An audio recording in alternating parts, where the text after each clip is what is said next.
Good evening, everybody. Welcome to another episode of Uncommon Sense with Hologram. Now, for the benefit of those of you who are not familiar with the channel or watching this channel for the first time, the reason why is called Uncommon Sense because here on this platform, we discuss everyday issues where we try to find logical solutions. But not everyone uses logic. So for that reason, it is called uncommon sense. In that case, what I can ask you to do is you have not done so, please subscribe, like, and hit the bell notification to all. So therefore, whenever I do produce content, you will have the opportunity to catch it live or catch it on the playback. Okay. Now, before we get into the main topic, okay, I have a few things to unpack. First of all, we're going to have an episode of In My Words. Okay.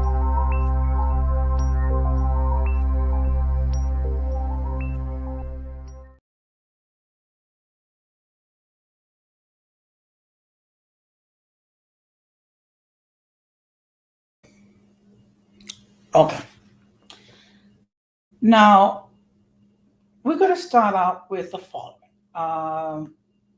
Cornel West has announced that he's going to be running as a third party candidate of the Popular Party for President of the United States. Now, for those of you who are not familiar with this person, uh, he is well known in the progressive circles. Okay, he's highly educated. Okay, and highly, highly articulate. He graduated from both Harvard and Princeton universities, which are, which are, um, no, two of the top Ivy League schools in the country. So, okay, good evening, Gigi. Thank you very much for stopping by. And let me just say, pretty soon she's going to be doing another podcast, um, podcast with T and Multi. So what I'm going to ask you to do, if you have not done so, please check out her podcast and subscribe. And also subscribe to her channels and to her membership. Okay. So as I was saying, the fact of the matter is, in order to be successful, it does require many things. Either you have a great deal of money, or you have a huge wellspring of supporters who will go out and campaign for you. Now, it's very rare that third party candidates do well, but it has been done before. In fact, in the election of 1912, Theodore Roosevelt ran as a third party candidate and he finished in second place. So, and as far back in 1968, um,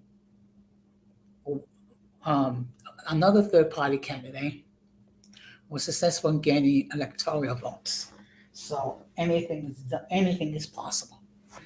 Now, I never thought I was going to have to get into this topic, but now we're going to have another episode of What the Heck.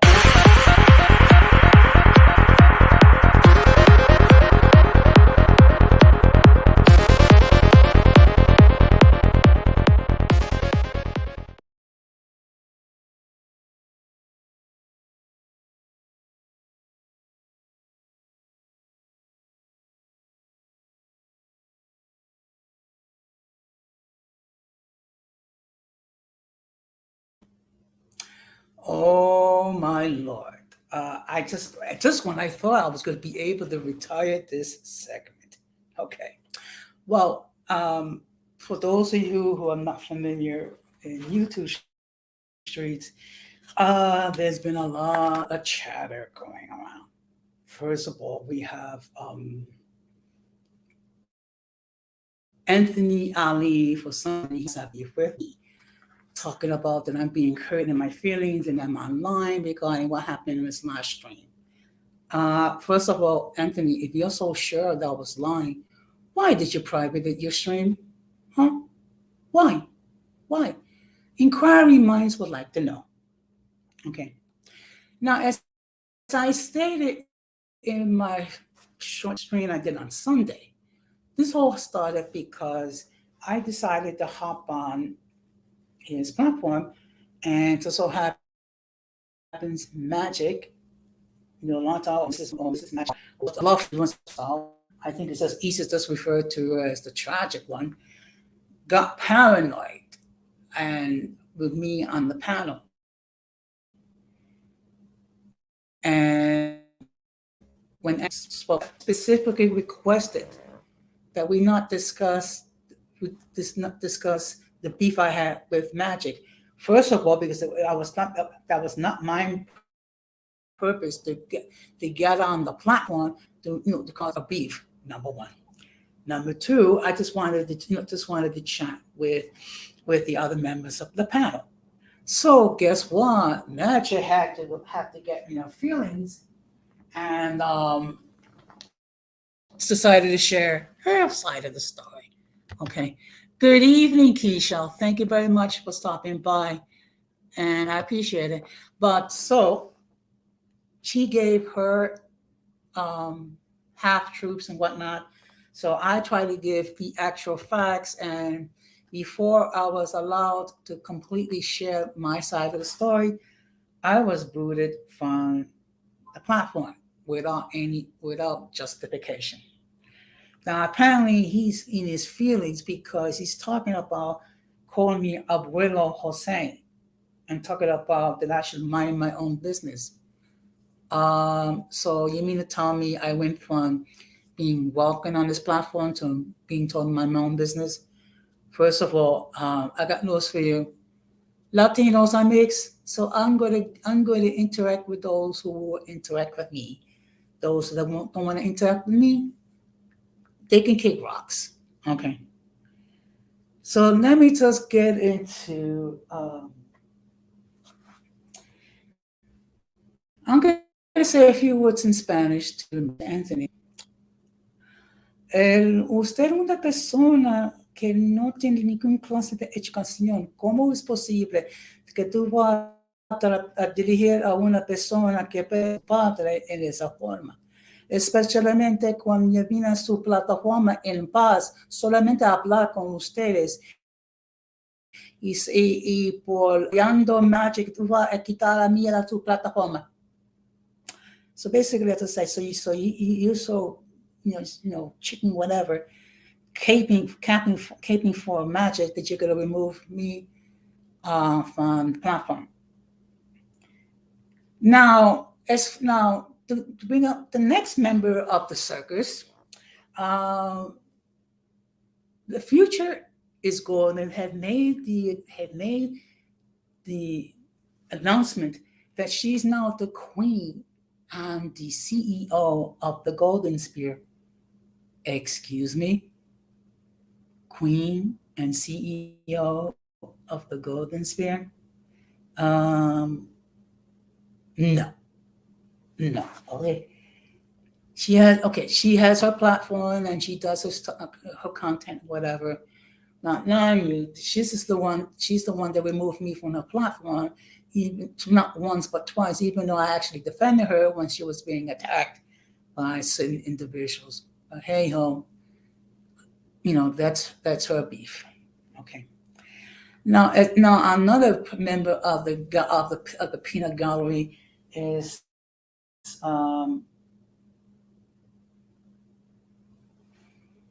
Mulatto Vanguard making comments referring to me as Latinx.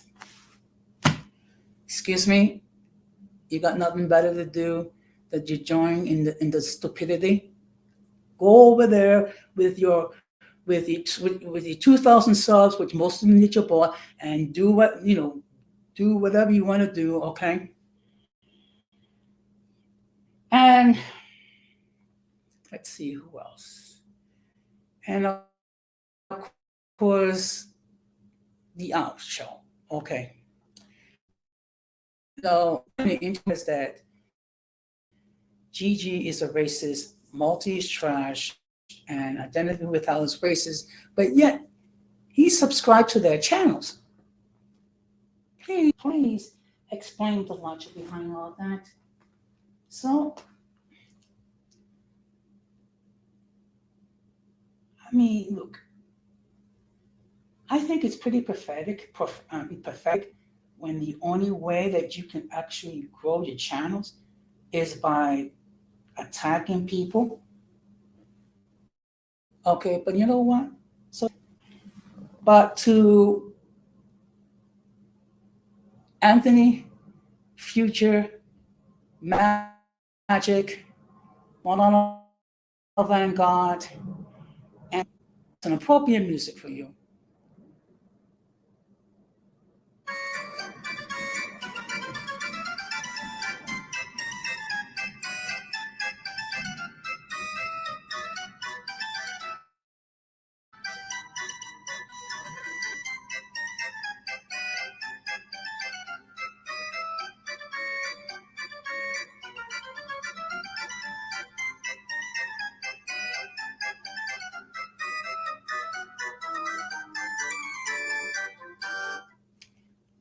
So, as I said before, let the circus be the circus.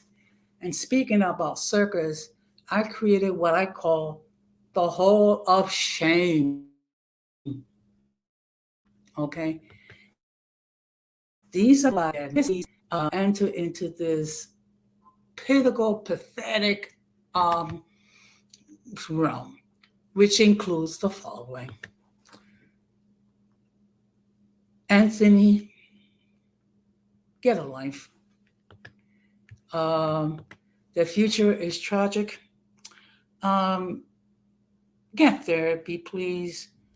I mean, you're having delusions of grandeur, thinking that you are the queen of the golden sphere and the CEO. Please. Um, as far as magic mulata is concerned, you talk about the Gigi and Multi create the drama. Well, you're the one that you just came back and you decided to create a whole bunch of trauma, and you try to create drama at my expense. So who's the real drama queen? Okay. And Molato Vampudo, get a life and stick to your whatever illusions.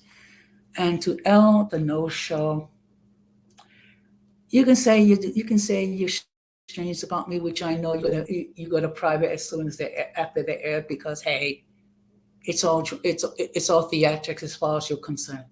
So that being said, and I apologize for I usually don't get into um, a rant, but it's just that there's certain things that I have to address. So I'm just going to say this for I'll say this again. Anthony, you're gonna you're gonna flop if all you can do is attack other YouTube creators. Future, get therapy because you're suffering from delusions from grandeur. Tragic, um, you're the queen of drama, so just go and work somewhere else with your drama streams and what have you. Well, Vanguard, get a life. And no show. Okay, just go back to putting people to sleep. Okay, so now with that being said, we're going to get into the main topic.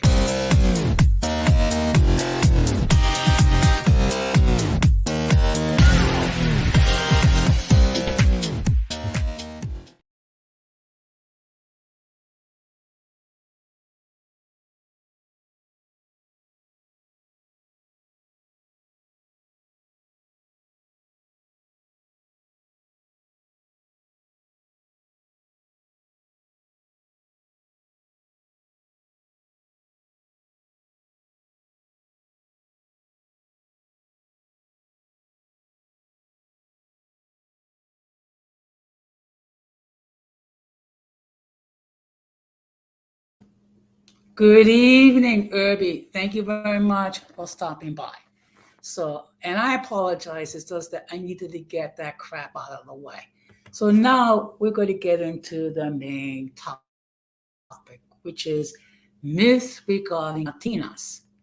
Now, the reason why I decided to get into this topic is because there's been a lot of misconception regarding Latinas, not just recently, but going decades. Okay.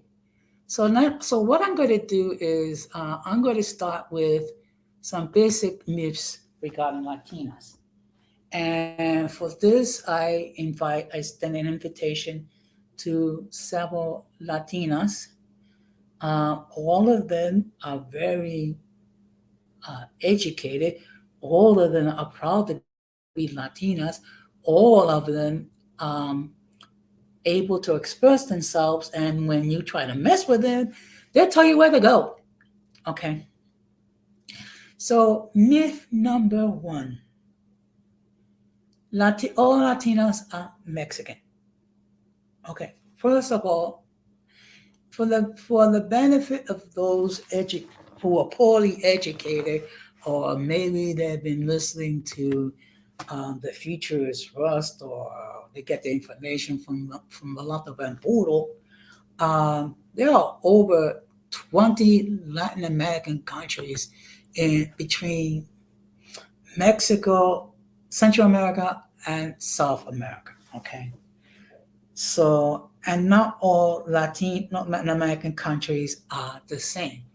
Yes, there are some similarities. Mainly, one of them is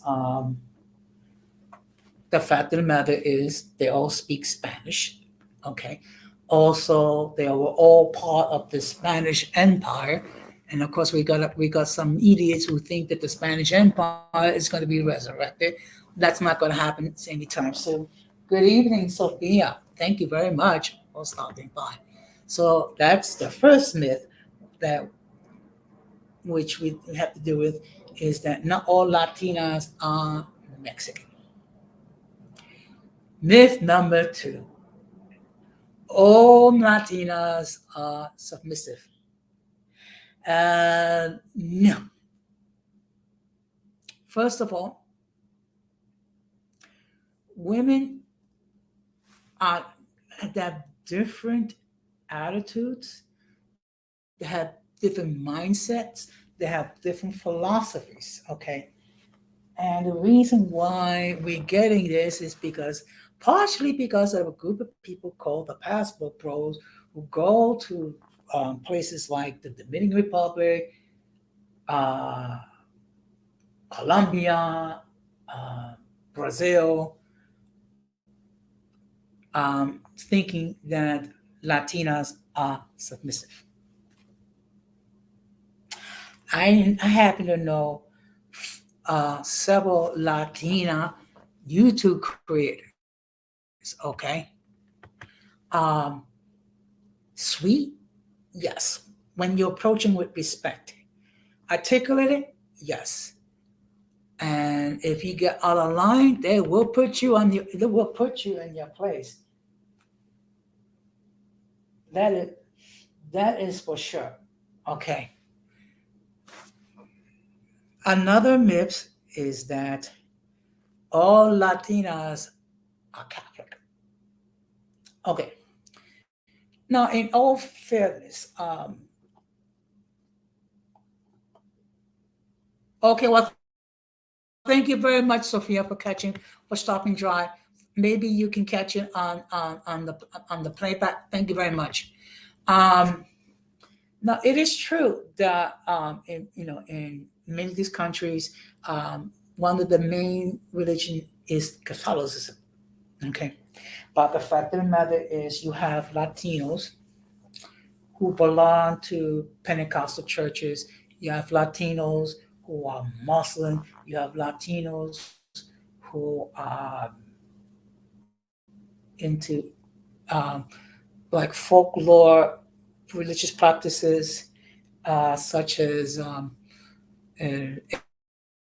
Espiritismo, Spiritismo and Santeria. I don't know a great deal regarding Santeria, which is spiritism.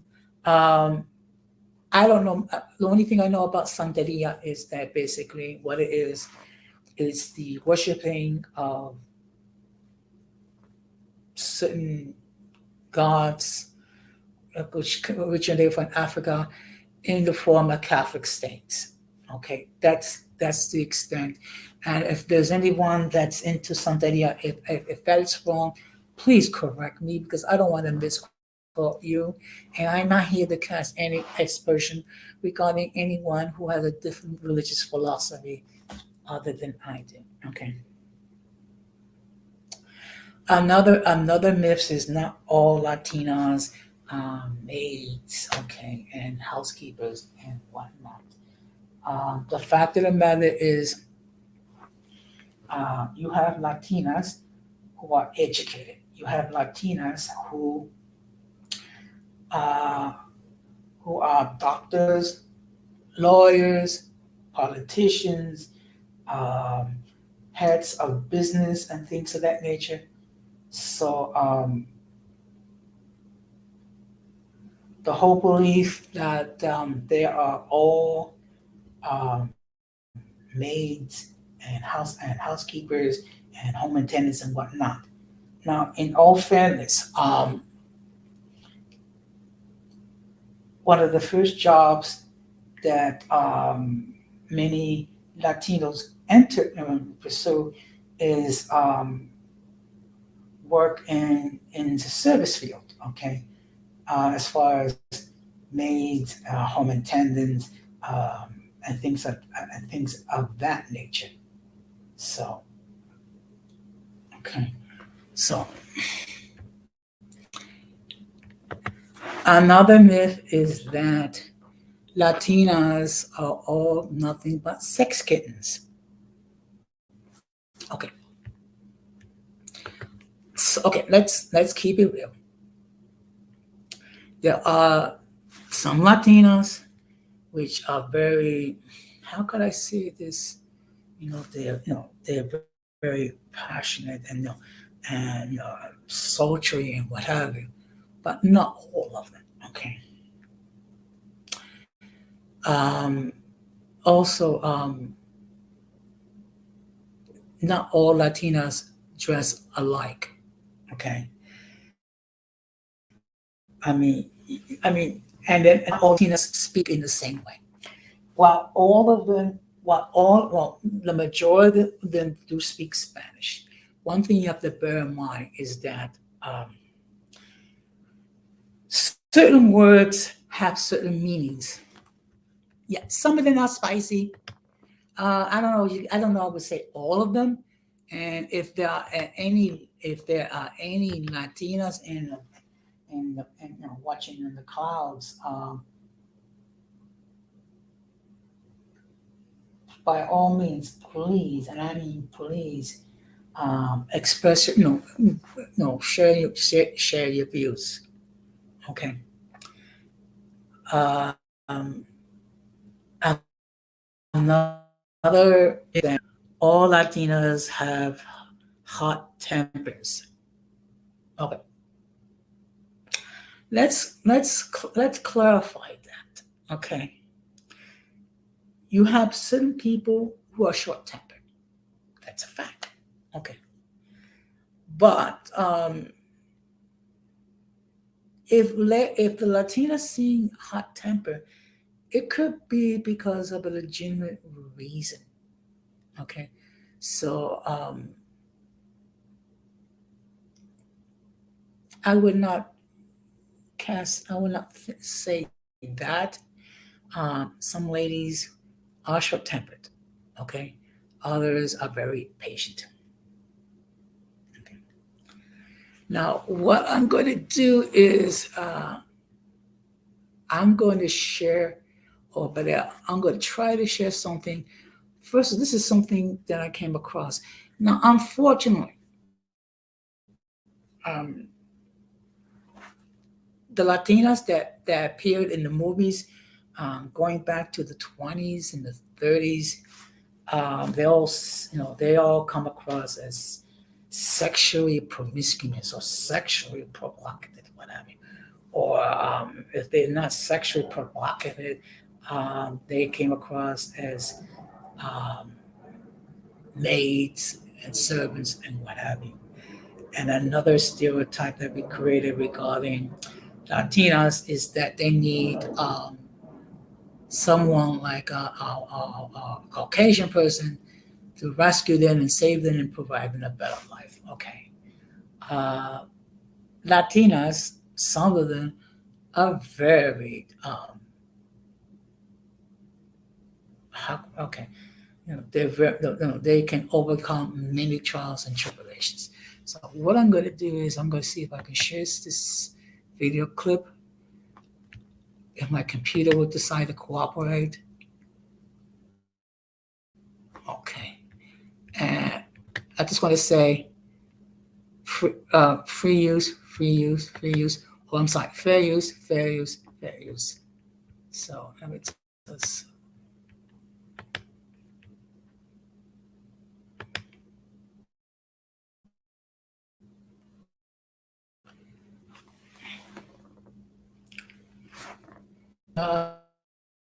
Yuck.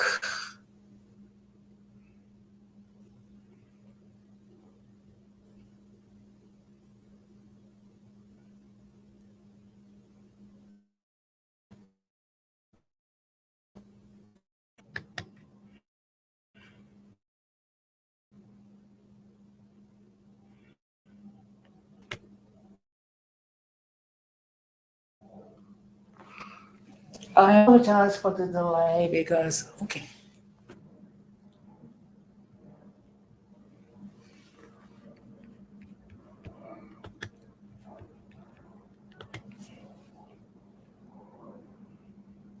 Okay. I might just have to give the audio because unfortunately, yeah.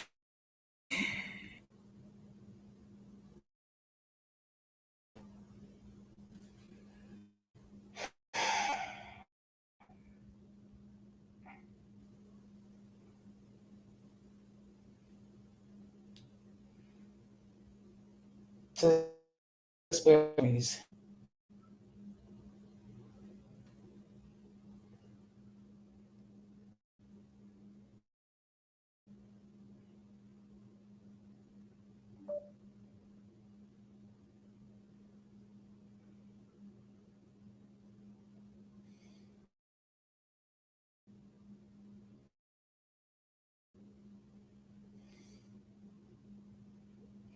I am Colombia.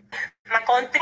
A century now, she's been the sultry face of Latina representation. And for the men, there was a new sexy Latina nurse.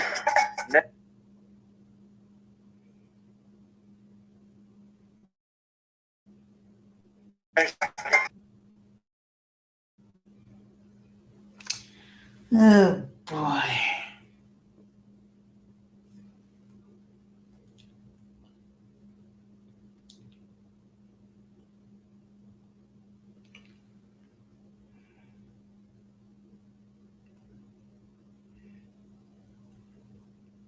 Oh, come on.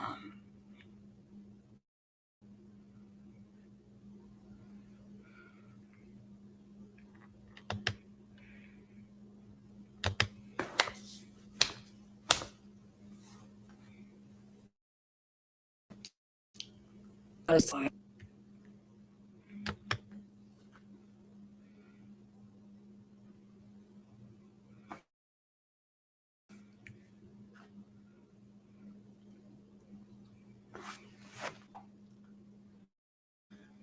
Exotic, usually seen with tan skin, brunette hair, and pouty lips. Her body is voluptuous and usually on full display. And has she got, There's a good chance she'll appear in some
Okay, hello, hello,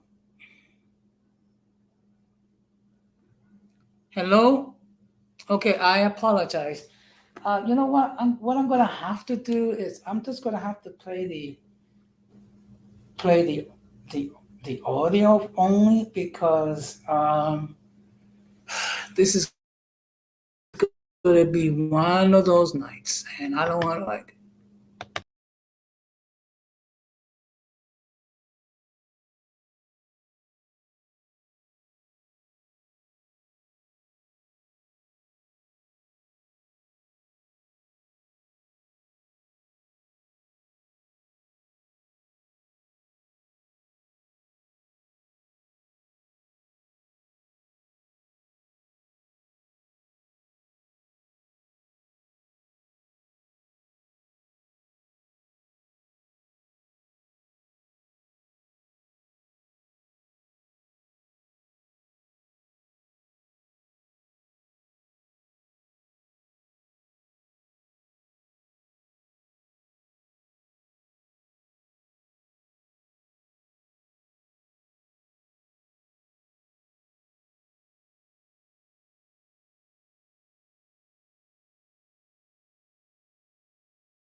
Okay,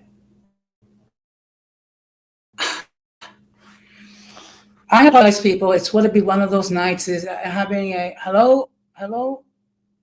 Okay, yeah, I apologize. It's just that it's going to be one of those nights. So what I'm going to do is I'm just going to play the audio part because one is never enough for her, and her power over them is too strong. I do know that a woman never steals another woman's husband. They usually go willingly. Sounds like you have a lot of experience in that area. Even as we progress towards more enlightened, more diverse characters in general, the spicy Latina has remained a stock Hollywood figure, a go-to source for laughter and lust in everything from action movies to sitcoms. Are you watching Gloria and my sunglasses? Is she moving in slow motion or my brain doing now? Here's our take on where these fiery Latinas came from. okay, as you can see here, this whole Latina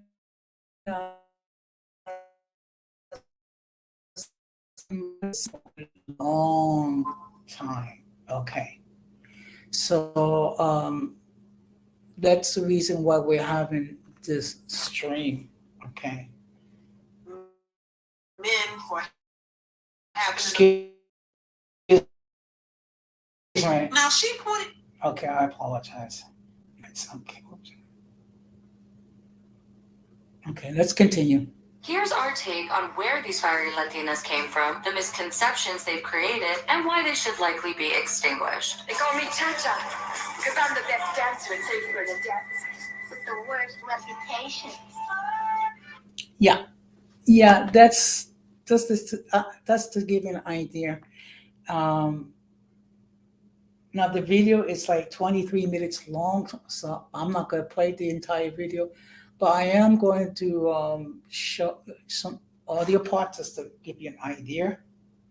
So, and again, fair use, fair use, fair use. Existing as an object of forbidden temptation for white American cowboys and male moviegoers alike. He sounds enchanting. Enchanting. Bewildering. Bewitching. Intoxicating.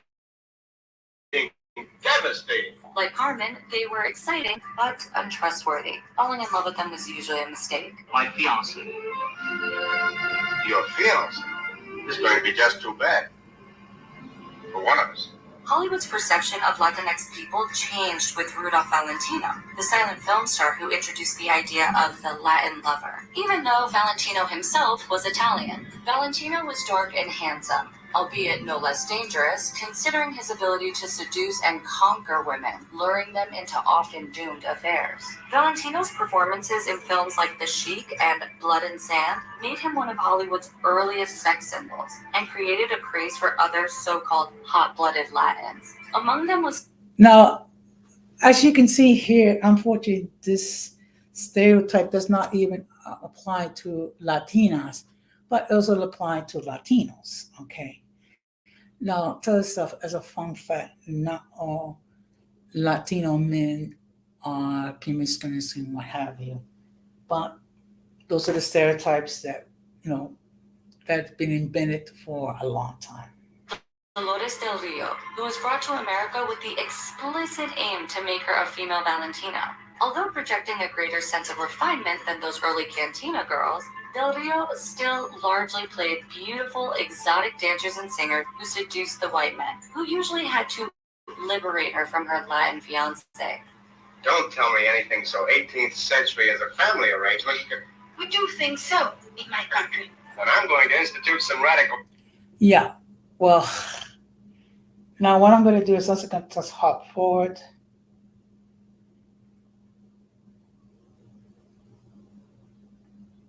Exotic sex objects, their stars burned brightly, but briefly.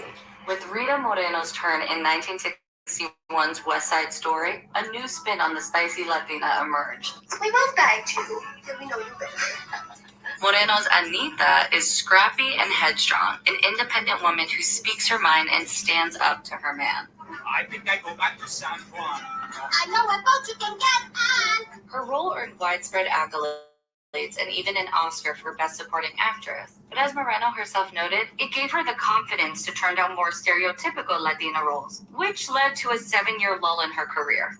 I had played the ultimate Hispanic character, and it's all I was offered after the movie, which is all I had been offered before the movie. Anita offered a version of the spicy Latina who was defined by her sharp tongue rather than her sexuality.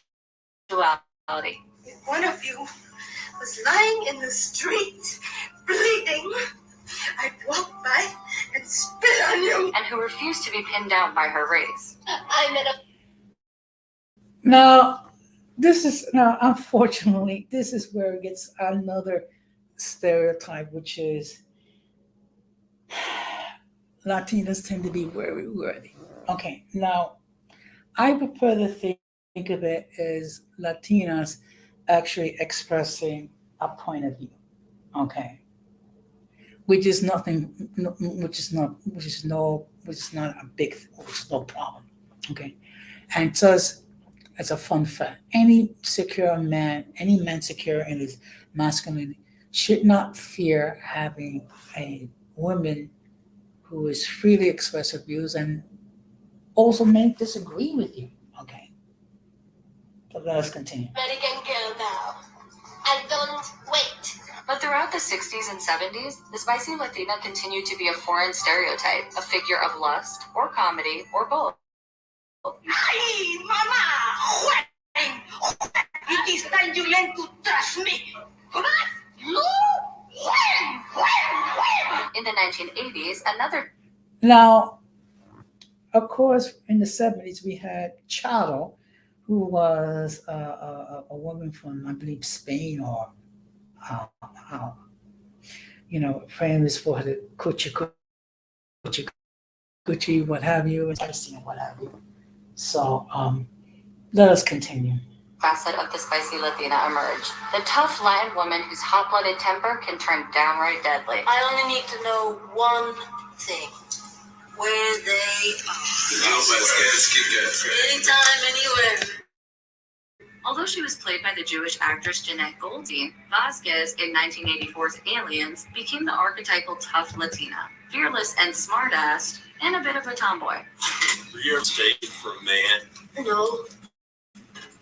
Tough Latin woman was increasingly called upon to play cops, soldiers, and assassins, their implicit spiciness making them all the more fearsome. Try that cowboy shit with me.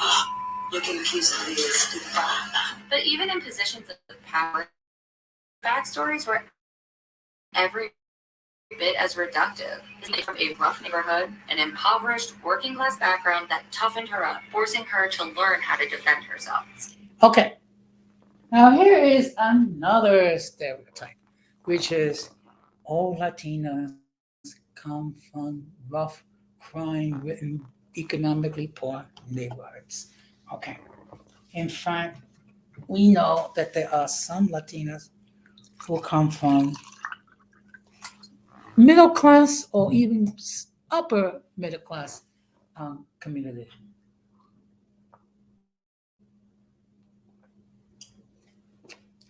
Unfortunately, um, it seems like whenever uh, there's some progress made, there's always find a way to create a stereotype regarding Latinas. Still, this didn't make her any less sexy. In fact, it made her even more of a prize. Her fiery nature just waiting to be tamed by an alpha man. You got a death wish or something? That's what it takes. With the spicy Latina, there is always an element of explosiveness, but it's usually about keeping her contained.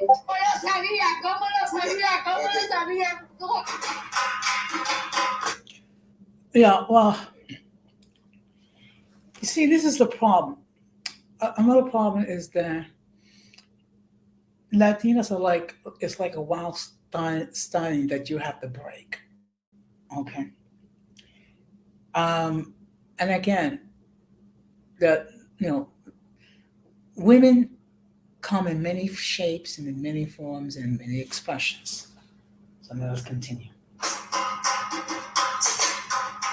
The spicy Latina is often described by other characters as uninhibited. Liberated from the structures of polite white society, she moves, acts, and speaks freely. You put that on my house! I didn't want you to know! We often see her using her uninhibited tongue to inspire or invigorate others, pushing them to let go, shape up, and stick up for themselves, with the kind of passion only they can muster. Forget, regret. Well, you know what? Now, this is a possible attribute that when you have people that can inspire others to achieve their goals, or you can inspire others to overcome their obstacles, that's something that's very positive. So that's a positive trait right there. All life is yours. With her. You are everything I never knew I always wanted. Yet while his love for Isabel may be sincere, it's clear that both the film and Alex compartmentalize her. Why are you afraid of me? Why do you alienate me from your life? I don't know. He hides her from his parents, even allowing them to think she's his housekeeper. She's wonderful.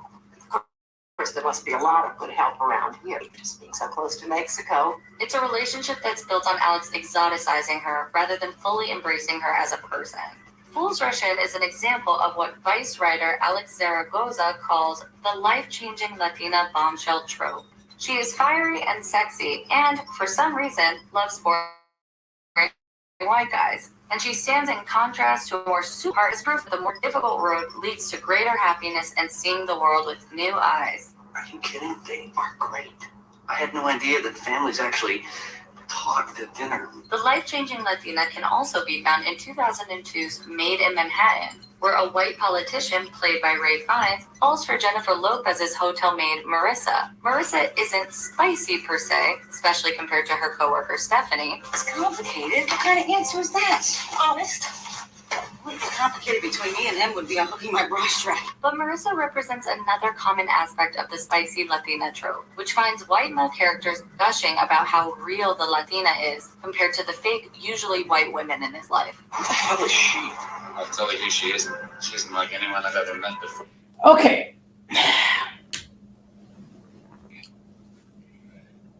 One thing we have to bear in mind: there are truthful women, and they're deceiving women. Okay. One thing we have to be mindful of is, putting women like in this high exalted pillar, like they cannot do anything wrong. Latinas are human beings, and as human beings, they could, they laugh, they cry, they make mistakes, and whatever. And many of them pick themselves up and move forward. So let us continue. And she isn't a phony. Las Vegas Floor in 2004's Spanglish likewise isn't the loud, lusty stereotype of the spicy Latina. She's a hardworking, self-sacrificing immigrant housekeeper who's just trying to provide for her daughter. There's some mistakes. You cannot But her white boss, played by Adam Sandler, finds himself falling for her nevertheless, not just for her obvious beauty, Would you get out of the damn way? Sit down. but because she represents the opposite of his cold, deceitful wife. Are you really that much nicer than me? You don't set the bar real high. In both cases, the Latina woman is a projection of the white man's desires. In these films, the Latina is inherently subjugated by her profession, still relying on the white man to elevate and rescue them, just like all those irresistible Latin singers and dancers from decades earlier. Or, like the housekeepers in Lifetime's Devious Maids, they scheme to use their spiciness to rise above their station. We're made. Okay. Now, first of, now here's another misconception, which is that they have to use their wiles and whatnot in order to achieve their goals.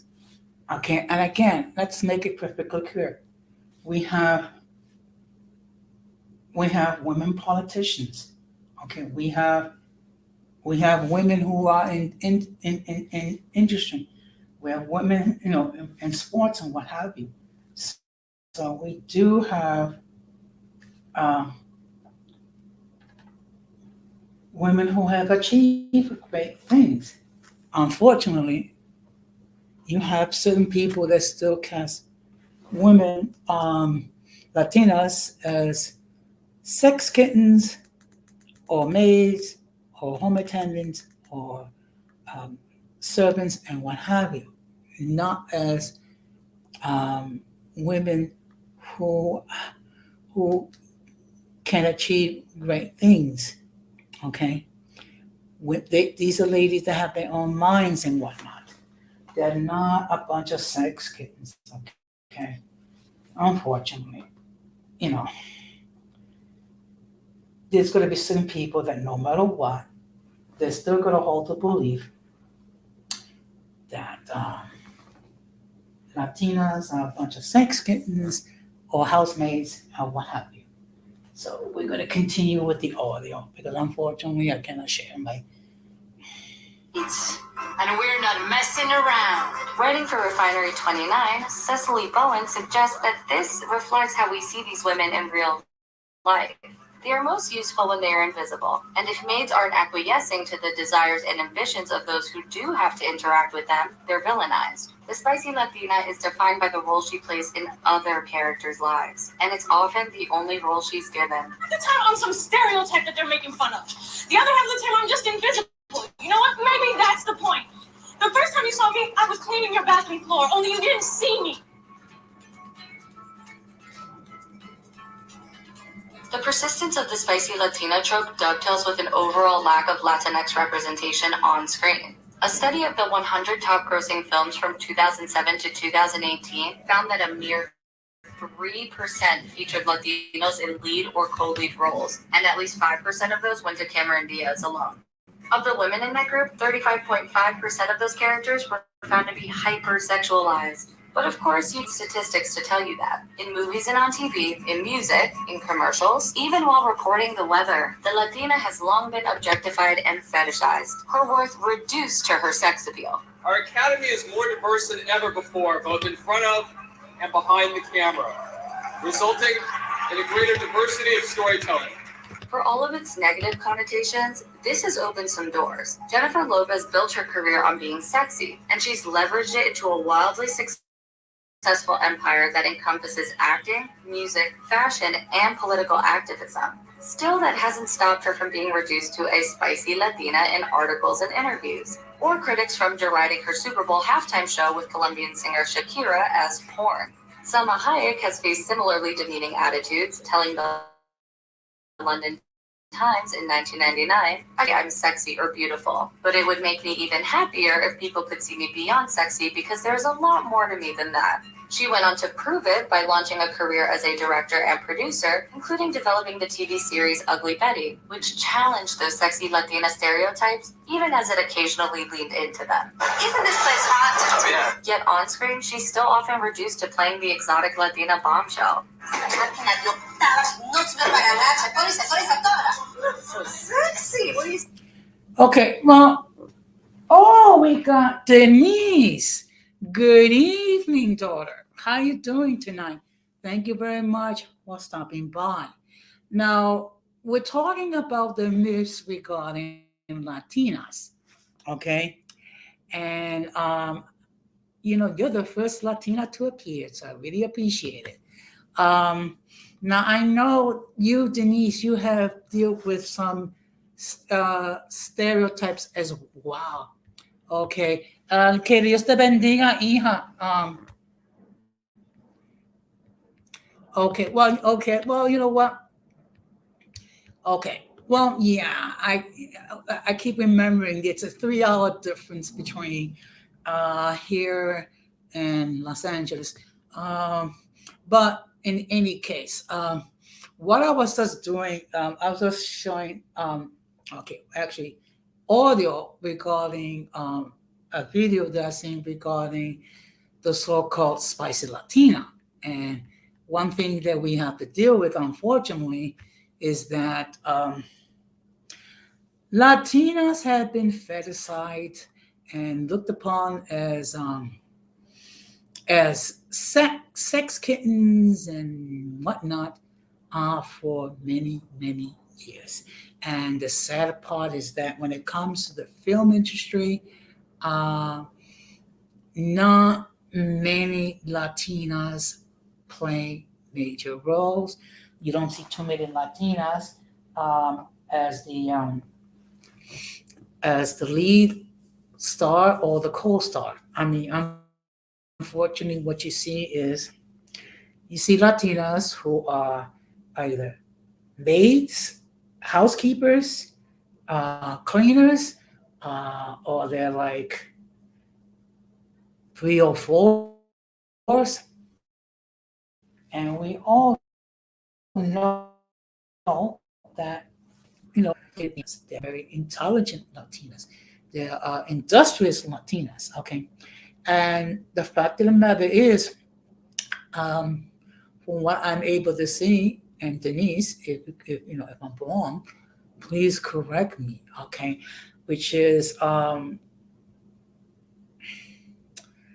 this is you have a you have a spirit of no one is going to put you, no one's going to keep you down. That you have a spirit of and and be able to endure many trials and tribulations. Okay, when I speak about Latinas that have gone through many trials and tribulations, I of course have to think about my dear departed mother. Okay, and the fact of the matter is, um, she struggled in life, and she had overcome many difficulties and what have you. And one of the difficulties that she had to deal with was that she had to bury so many of her children. Um, she before my mother passed away, she had to bury uh, four of her children. Um, my father and her great grandson. So that's something that unfortunate, But let's just continue with the audio. Oh, I think that she said. This limiting representation of the spicy Latina has real world repercussions, as the hypersexualization of Latina women by the media directly influences how they see themselves. I wanna put on a tight skirt and flirt with strangers. And the sexualization of Latinas can lead to internalized ideas about the need to dress in revealing clothing and focus on their appearance, which is often associated with anxiety and reduced academic performance in young women. It also contributes negatively to issues with body image. Thanks to the media's emphasis on their figures, Latina women have become especially vulnerable to eating disorders and body dissatisfaction. The two of you should lose weight. You would look beautiful without all that fat. The trope has also fostered the widespread sexual harassment of Latinas in the workplace. As Valesca Suero documented in the Chicano Law Review, the stereotype of the hypersexual Latina pushes the boundary of what constitutes offensive remarks or behavior. And as a result, 77% of Latina women have said that workplace sexual harassment is a serious problem, prevalent especially among immigrants who are viewed as weak or vulnerable and who fear being deported if they report the crime. Latinas. Now, that is an unfortunate consequence that many Latinas have to deal with, particularly those Latinas who have entered the country, okay, without okay the proper credentials, because I don't like to use the term undocumented alien or illegal alien, but unfortunately, even women Latinas who have the proper immigration status, many of them still fear that if they report their issue, their crimes of abuse or whatever, they could be punished. Okay, and that's very difficult for anyone to deal with, particularly someone whose immigration status is questionable, so to speak. So there's 2 more minutes of the audio I'm gonna play. Already makes 67 cents to every white man's dollar, regardless of education and experience. Being stereotyped. Now that's something you need to think about it. Imagine a Latino makes 67 cents to every dollar that other people make. That's shocking. As volatile or a spicy, sexy temptation only reduces their mobility and leaves them lagging further behind. Overall, it perpetuates a general lack of respect towards Latinas. And in front of reporters, Representative Yoho called me, and I quote, bitch. It reduces them to something to be objectified, consumed, and conquered. Arguably, the biggest problem with the spicy Latina, as with most stereotypes, is that it ignores the many other shades of Latinx identity. Latinx people represent a wide variety of cultures and colors that can't be reduced to a single sassy heterosexual bombshell. You'll need your rest. We're going again in 15. In recent years, we've seen the emergence of more nuanced, complex Latinas, from Parks and Recreation's decidedly unspicy April Ludgate. My mom's Puerto Rican. That's why I'm so lively and colorful. To crazy ex-girlfriend's weird, messy Valencia. If being together is fun, I can't wait for the next activities. Brooklyn Nine-Nine has given us both the neurotic, sensible Amy Santiago and Rosa Diaz, who is as thoughtful as she is tough and whose bisexuality is just part of who she is. I'm bisexual, and I don't care what you think about it. These are examples of characters whose Latin identity isn't completely snuffed out, yet it doesn't entirely engulf them either. They have spark and they have passion, but that's just one of their many flavors. You actually look like you're... Okay, so let me just give you my take regarding the audio. Okay. When it comes to talking about who Latinas are, unfortunately, it comes to turns to talk about who they're not. Okay. So they're not just a bunch of bimbos, what have you, or they're not,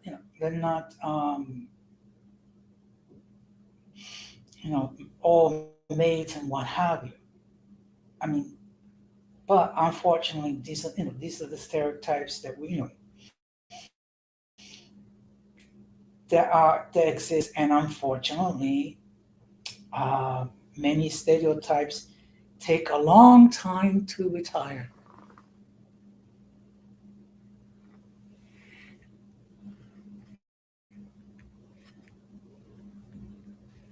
Okay, you know what?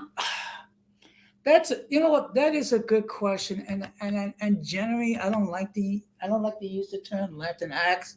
I prefer to use the term Latino or Latina. Okay, but yeah. Well, you can tell this was okay. This was an English-speaking person. I don't know why Now, what I'm going to do is I'm going to play an audio regarding. Okay, actually, she is from Latina, and what she's going to be talking about is five misconceptions about Latinos.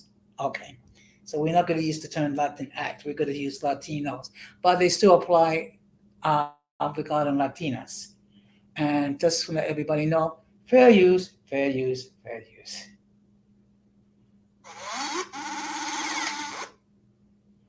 Hi, everybody. I'm Joanna, and I've got some shit to say.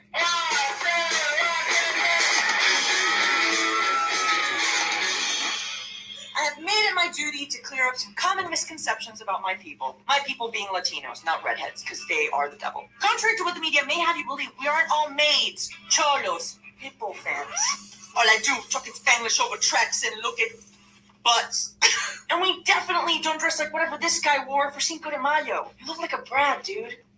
Or a Connor. You see, we fun-loving Latinos love stereotypes. And by love, I mean we hate them. Let's keep it simple. Here are 5 common misconceptions that you should know to become a better human being and not be like Brad. Number 1, we're not all Mexican. Tacos, tequila, mariachi bands. Dude, I don't know shit about that. I'm not Mexican. And if someone is from any other country on this map, they're not either. First time I saw a burrito, I thought it was a tiny baby wrapped in tinfoil. No, I didn't. Latin America has over 20 countries with different foods, different cultures, different infamous dictators. You need proof I'm not Mexican. Okay, watch me take a tequila shot. Okay.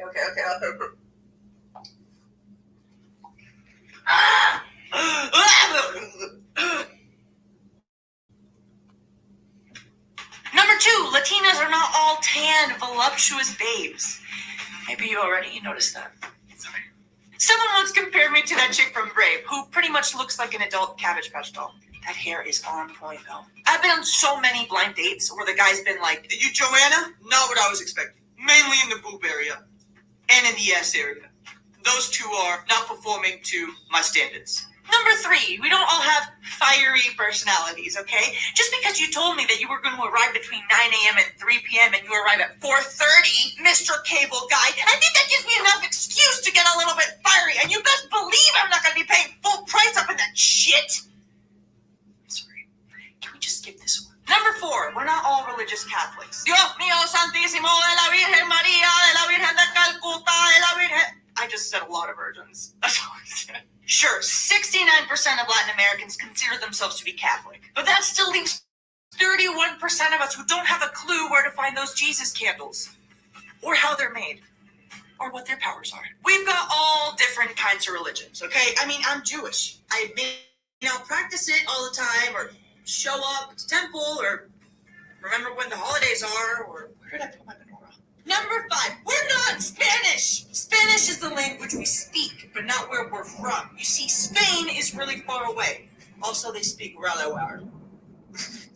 So let's try a little role play. Hello, Governor. I'm English, and I speak English. Ain't it neat? Howdy. I am an American, and I speak English. But if you call me English, I'll shoot you with a gun. So when you say, "Hey, Joanna, let's go eat some Spanish food," and you take me to a Chipotle, it makes you want to hurt you just a little bit, Brad. Just enough to let you never forget it for the rest of your life.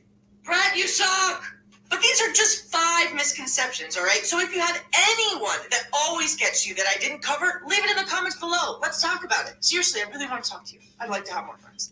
Now, let me just share this comment by All Black Everything. First of all, good evening, All Black Everything.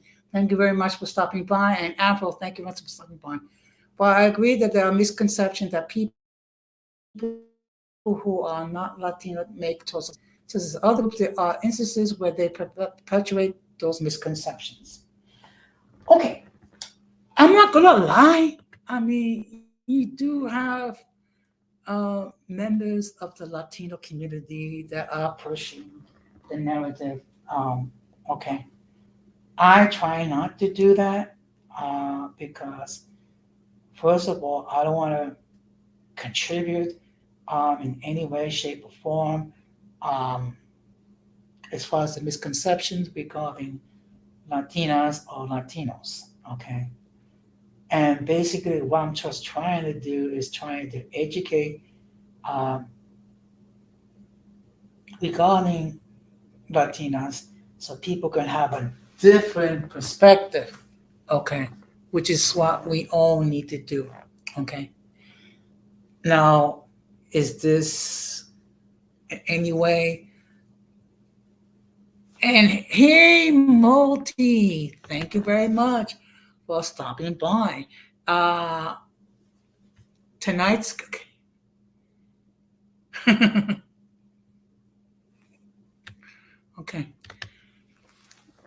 Okay, well, thank you very much for stopping by. Oh, yeah, well, the fact of the matter is, sometimes these topics do create a lot of chatter. Okay, and I see here there's another comment. You're good. I don't see you doing it. Well, you know what? I'm trying not to. Let me put it this way. And if it does come across that way, I sincerely apologize. Okay, what I'm just trying to do is illustrate, um, you know, how it started and how it morphed and what we can do to try to eliminate at least some of the myths. Okay. Now, as a fellow Latino, okay, one thing I'm going to ask to all my non-Latino followers, I'm going to ask you to do the following. Number one, don't think we're all the same way. Okay. We all have our different experiences, but us are the same. First of all, a woman from Colombia is quite different from Puerto Rico, or a woman from the Dominican Republic, or a woman from Central or South America. Number one. And another thing to be mindful of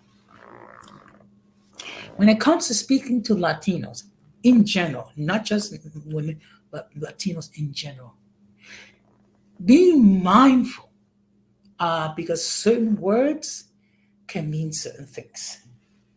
And that's something that sometimes those who do not have a full command of Spanish, sometimes they get into trouble because they say innocently the wrong thing. And as a result, they end up putting their foot in their mouth. Okay. Like, for example, the Spanish word that we use for take, one word that we use for take is coger, to grab, to take, to grab. Okay, first of all, well, it's okay for among Puerto Ricans to use the word coger, or Dominicans to say that. If you say that to a Mexican, that's their word for what starts with an F and ends with a K.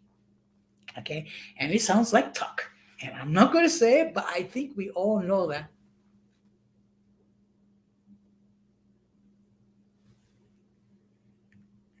And I see he has another comment. Okay, whoops. Okay,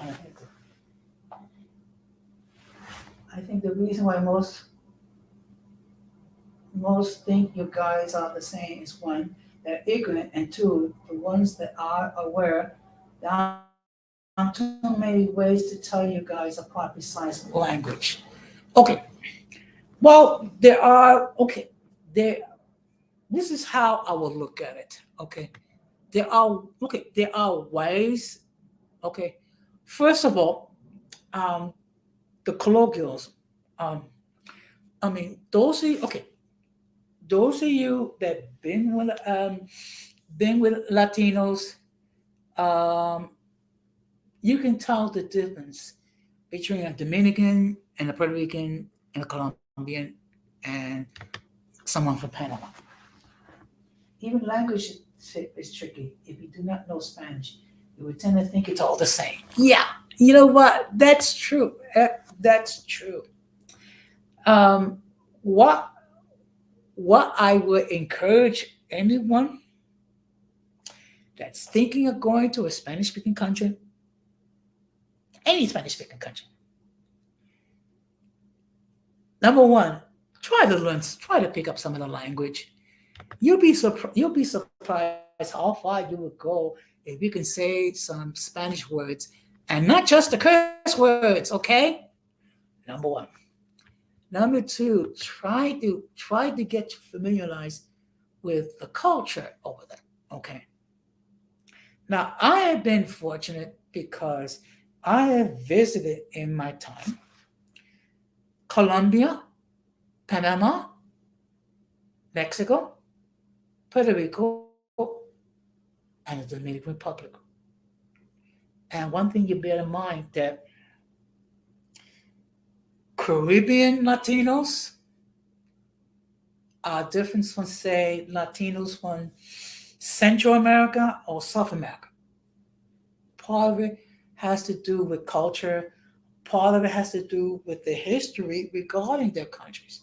Now, I'm not going to claim to know everything, so, okay. But um, I do at least know enough to know that while there's things that makes that that that are similar among us, there are things that are different. Okay. So that being said,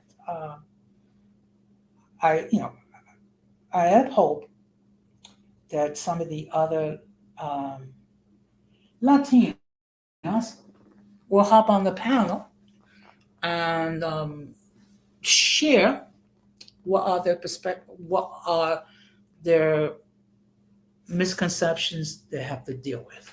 Okay. I will say this much. Um, when it comes, okay, listen, I know I'm talking a lot, but you also got misconceptions spreading because there's some people saying they're Latino when they're not. So false information could cause confusion. Yeah, you know what?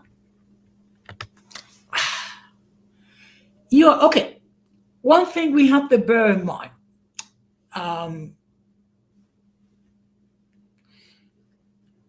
Another thing that gets taken into consideration is the fact whether you are first generation Latino, second generation Latino, or third generation Latino, or fourth, or what have you. Because the problem is this: with each passing generation gets more Americanized. Okay, I'm going to give you a perfect example. Okay, of course, my parents, um, God bless their souls, they came from Puerto Rico, and they wanted to provide a better life uh, for me and my siblings, and they did the best they could. And I see we have MK in the chat. Good evening, MK. Thank you very much for stopping by. Now, of course, MK does know a few things regarding Latino because married to Denise. And by the way, MK, how's Sam Grayson doing? I hope he's doing well. I mean, I can just imagine how quickly he's growing. I mean, before you know it, he's going to be taking his first steps. He's going to be talking, and in a couple of years he'll be in school. So it's must be an exciting time to be a parent. So, but going back, um, now as far as me and my siblings concerned, um, we all at least had somewhat of a command of the Spanish language. Of course, we don't speak Spanish 100% fluently, but it is at least sufficient where I can have a conversation with someone that speaks Spanish. Okay. Now, if you get past my generation, which is all my siblings, and you go into my nephews and nieces, which is the second generation, most of them do not speak Spanish, or if they do speak Spanish, it makes my Spanish sounds wonderful. Okay. And so, unfortunately, not many of them speak Spanish, and not many of them know about the Puerto Rican culture. And then when you go into the next generation, which is the third generation, which is my grand nieces and whatnot, I mean, they know even less Spanish, and they know even less regarding the Puerto Rican culture, because unfortunately, they gotten Americanized. And one of the issues is that now I understand my parents did this, because I want to make sure that I had success and achieved many things. But it's just that my parents did not encourage me to learn Spanish, um, and I understand the whole reason why. It's just that they wanted to make sure that I don't face ridicule, because at one time, um, back in the '60s and the '50s, and if you spoke Spanish, unfortunately, you was the subject of ridicule. And one thing we have to bear in mind is that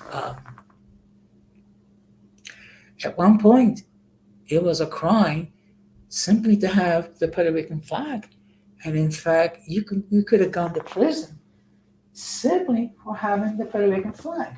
So this is some of the things that we had to deal with. Okay. Now I apologize for diverting as far as the topic is concerned, but it does, just to add a flavor regarding the issues that Latinas have to face. So, so I have been talking for almost an hour and a half, which is, well, not talking, but um, I've been doing this monologue for an hour and a half. So the link is in the chat. The link has been pinned if anyone wishes to join the panel. Okay. Now, of course, you're all welcome to enter your comments as well. Okay. And if no one enters enter their comments or what have you, then or there's nothing, no chatting or whatever, I will start to wrap this up. But let me just share with the audience. This Thursday, I will be have another stream called. Yeah, but you know what? Okay.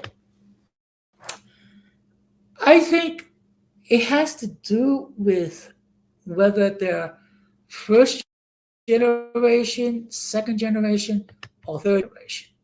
Okay. Okay. And I don't know you very well, but my understanding is that you are in your 20s. And let's keep it real. Most Puerto Ricans, or let me put it this way, um, mainland Puerto Ricans who are in their 20s, most of them speak English. Okay. And I think there are many factors involved. Part of it is assimilation. Part of it, they want to fit in. Part of it is that they don't want to be the subjects of ridicule. But let me just tell you something. Um, Being bilingual does have many advantages. Okay.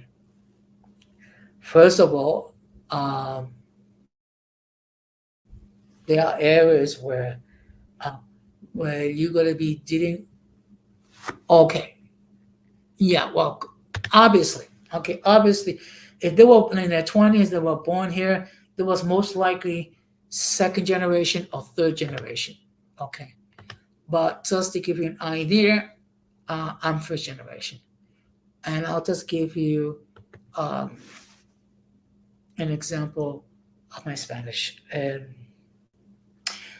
En el caso mío, yo soy latino de la primera generación. Mis padres vinieron desde Puerto Rico y hicieron mucho esfuerzo, mucho sacrificio, no solamente para mí, pero por nuestros hermanos, para tener éxito en la vida.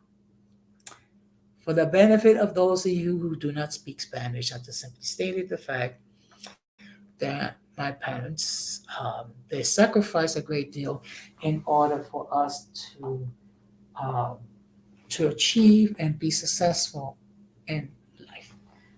But the fact of the matter is that they're in their 20s and they were born here. I am not surprised. Most likely are Generation Z, and their parents were either Generation X or maybe older millennials. That I'm not too sure. But you know what? Um, they are still part of our culture, even though they don't speak Spanish at all. Okay, they're still part of our culture. It's just that um, they don't they don't have the experiences that people that came from Latin American countries or even the first generation uh, Latinos have. So I just want to make that perfectly clear. So this Thursday at 8:30 p.m., I will be doing my shout out to my fellow Puerto Ricans. Okay, this Sunday is the National Puerto Rican Day Parade, which I plan to participate. Okay, and I'll make sure that I show my Boricua pride and what have you. And of course, I gotta sing. Qué bonita bandera, qué bonita bandera, qué bonita la bandera puertorriqueña. Qué bonita bandera, qué bonita bandera, qué bonita bandera, la bandera puertorriqueña. And I'm sorry, I, I apologize for my bad singing. It does that I don't want to play the audio because I don't want to get a community strike. So unfortunately, you have to deal with my horrible singing, which is why I never became a singer. Okay. So I will be talking about some of the achievements that Puerto Ricans have made. And we have achieved many things in the world of politics, in the world of finance, in the world of business, sports, and what have you. And just to give you an idea, um, now those of you who are not born, are not around in the 70s, there was a pitcher called Ed Figueroa who pitched for the California Angels and the Yankees and a couple other teams. And what's so special about Ed Figueroa that he became the first Puerto Rican to win 20 games. Okay, now think about that. to win 20 days. Yes, I mean also in entertainment and hip hop and what have you. That is us Puerto Ricans. We have a great deal, okay, and we have achieved a great deal, and we still have a great deal to overcome. Okay, um, would be nice that one day we have a Latino in the White House. Okay, I think we're going to see that when I don't know. I don't know. To be perfectly honest,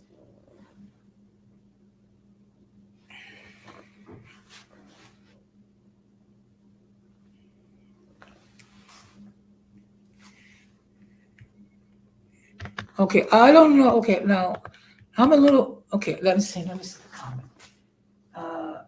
Emma says you're Puerto Rican. Yeah, yeah. I okay. Now, let me clarify this. My parents are Puerto Rican. I'm a mainland born, so I'm technically called Nuyorican because I was born in New York. Okay, I'm part of the Puerto Rican diaspora. Okay, so but I have been to Puerto Rico, and to be perfectly honest, when I was younger, I thought about when I retire to go to Puerto Rico to live my golden years. Uh, okay. Oh, okay, okay, okay. Now I get it. No, okay, no, that's true. I mean, they both both MK and Denise, they have a son. I have seen pictures of his son, and he is cute as ever, and he is the spitting image of NK. In fact, I kind of refer to Grayson as the mini version of NK. Okay, but of course, my understanding that he also has some characteristics regarding Denise. So, in that, okay, so I will be discussing the achievement that Latinos have made. And on Friday, I will be discussing the infamous remarks that Fresh and Fit made regarding ABBA. Okay. Um, all I can say is, what were these two thinking of? Yeah. Okay. Yes. Okay. And you know what? In my humble opinion, um, both NK and Denise are great parents. They are. Okay. And they have the opportunity to uh, raise Grayson on two strong, um, what's the word I like to use? Two strong communities, the African American community and the Puerto Rican community. So, in my humble opinion, uh, Grayson, who is their son, is going to get a strong setting, and I can see it now that he'll be a very, very um, talented and well-educated individual. I can see it already, and hopefully the good, hopefully the good Lord will allow me to see Grayson um, grow up because I'm not so young anymore. So you're walking, you're walking. You look, NK, you know me for 2 years. And you know me, I always take the facts, and I mean it, and I truly mean it from the bottom of my heart that both you and your better half are great parents. And one of these days, I do need to visit you too, if you will allow me to come visit. And you know that I have adopted you as my cyber son-in-law, Denise as my cyber daughter, and Grayson as my cyber grandchild. Okay, so with that being said, okay, okay,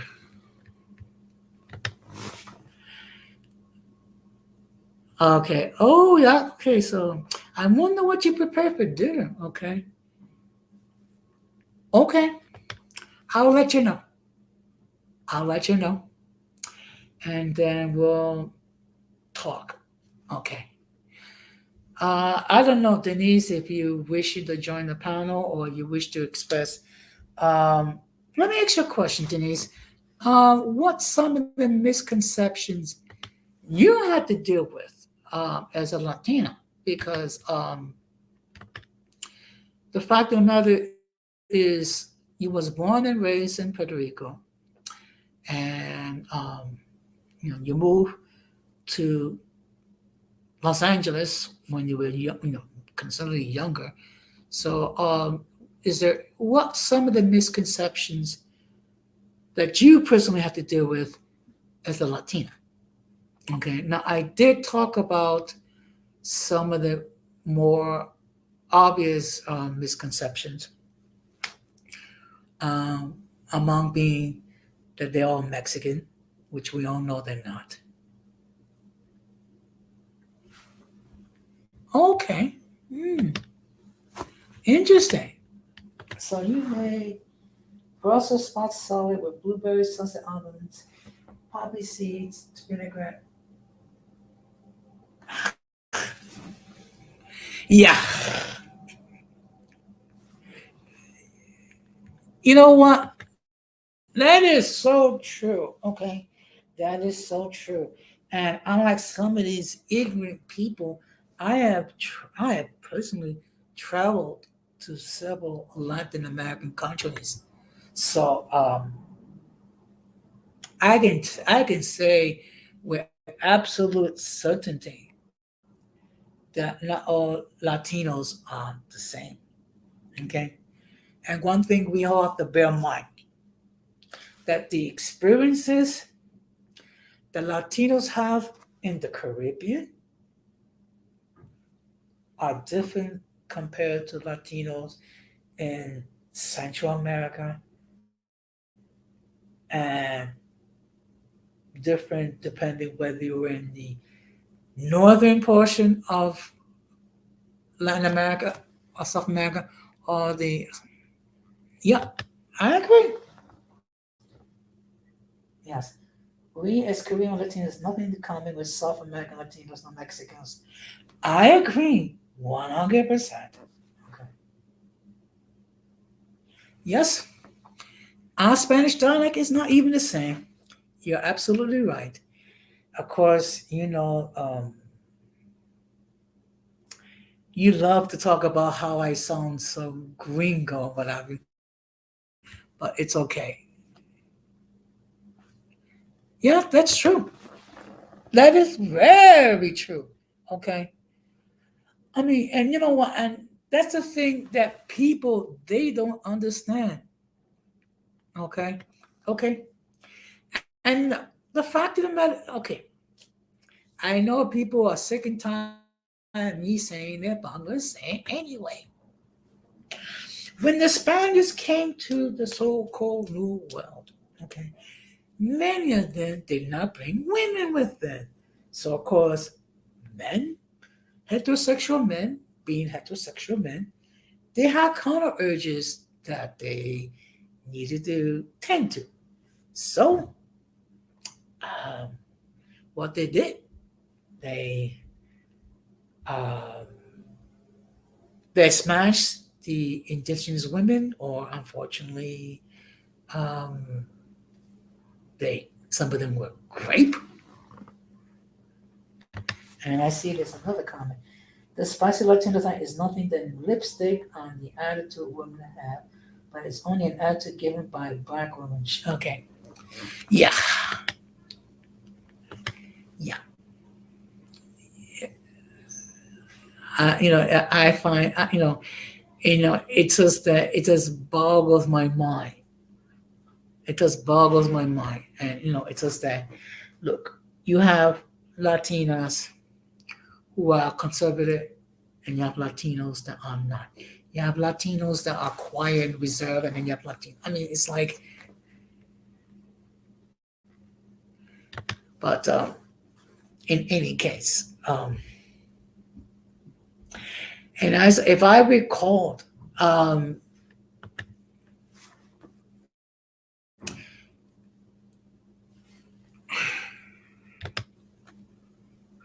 okay, now a huge misconception that we are submissive and cooperative flowers when we are not. The only reason our marriages survive is that more because we don't believe in divorce because of Christian ties. Okay, I agree. Okay, you know what?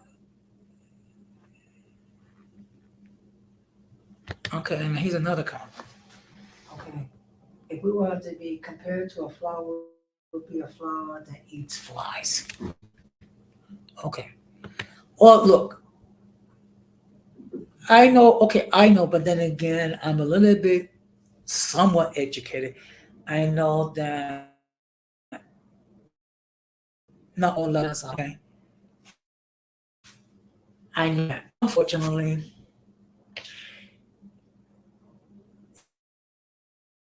you have Hollywood that paint Latinos either they're sex kittens or they're maids or they're housekeepers and what have you. Okay. The fact of the matter is okay. You are okay. In my opinion, Denise, you are a strong Latina woman. Okay. I'm not just saying this because you're my cyber daughter. I'm saying it because I actually observe, and I have, first of all, I have the privilege of knowing you for 2 years. So I have somewhat of an idea what you are. Okay. I'm not going to claim that I know you 100% because I don't. No one can know anyone 100%. I mean, but you come across as someone that's very articulate.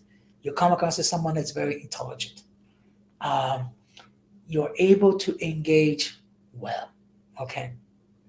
You're able to analyze people and things. Okay. And also you're able to give arguments without being emotional. Okay. And this, the only thing that we may have over all American women that we still go on last question with, we're extremely clean on average. There's an exception, and we're all a little bit more resourceful. You know what? I detect no lies. I detect no lies. That is so true. Okay. Um, you know what? One thing that I wish those who are not in our community um, would try to understand is not to fetish Latinos. Okay. Because it's like they they have this way crazy concept. Okay. And that's the reason why we're having this discussion to try to um, at least reduce some of the stereotypes. Unfortunately, you have some people that no matter what, they're gonna hold on to those misconceptions. Why? I wish I knew. Okay. It is not my job to figure out the why. It is just my job to try to share what little knowledge that I have. That's what. Okay, that's all. That's what I'm here for. I don't claim to be an expert. Um, and I see Denise have an interesting comment. There's a lot of caveat to this. Obviously, there's access to fast foods in major cities. The facilitate um, this task of American mothers and wives. We very have that in Latin America, like here. Yeah. And one thing I will have to say about my mother, God rest her soul, she, she really know how to cook, and she really know how to prepare meals, and she was very creative. Okay, um, and someday um, I'll see my mom again. But you know what, Denise? And I said this before, and I said it again. Um, I see a lot of I see I see a lot of my mother in you, in the sense that you was um, very articulate, very intelligent, um, know how to defend yourself. Um, you don't take any crap from other people. And I see there's another comment. Okay. Also, another caveat is that there's less marriage retention in multi-generational level. Mothers have not passed down recipe, sewing skills, cleaning tips, or hygiene. Yeah. Yeah. It's sad.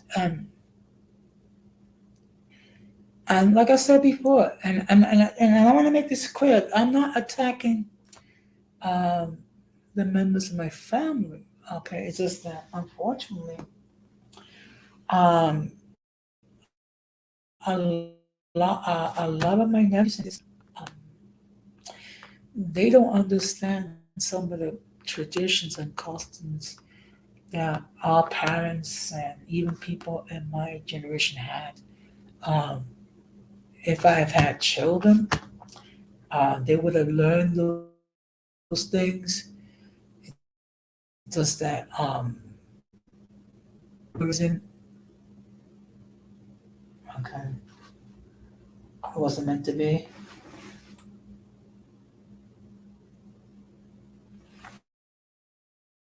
Oh, I see you have an okay. Nope, I learned a great. You give what you get from people. I tend to be very respectful. Low, I go underground.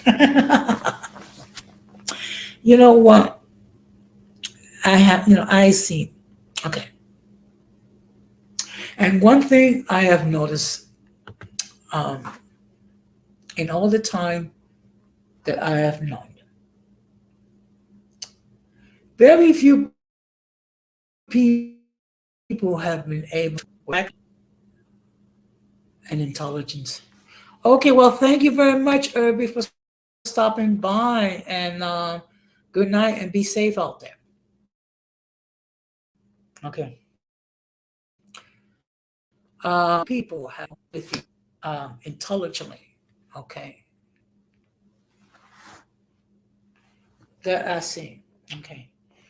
The only ones that I've seen that I've been able to debate with you with some level of intelligence, um, Radical Latino, uh, Uli, uh, Ramon, and myself.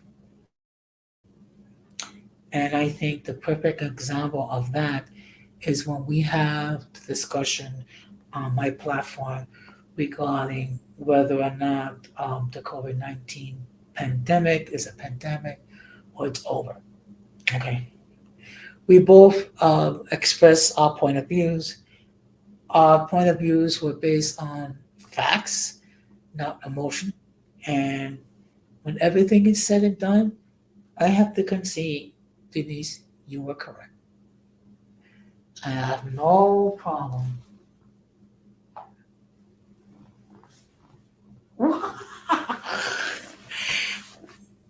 Denise, how am I gonna get ratchet? There's no one here with me. Okay, look, you know what? Look.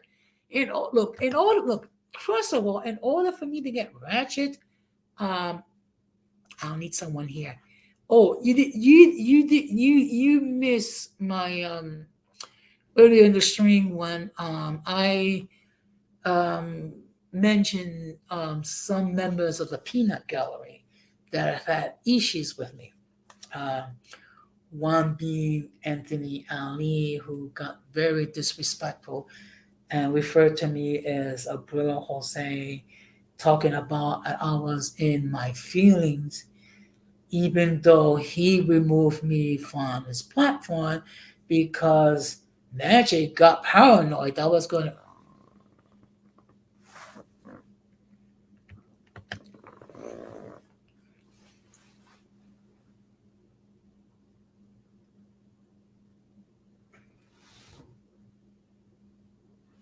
Yeah. Look, look. This is one thing, and I wish people will understand this. Okay. Yeah. Well, yeah.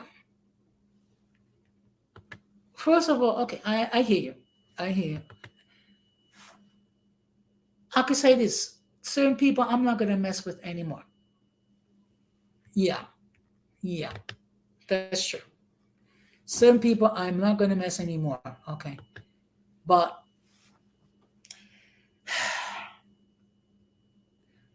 getting back on no, getting back, and this is something that people. I wish people will understand that I can have a okay, I can have a beef with you, and then later on, I can share the same platform as long as we're both respectful. Okay, and a perfect example is Zacharias. Okay, we all know that I had major beefs with him last year. Okay, but now it's to the point.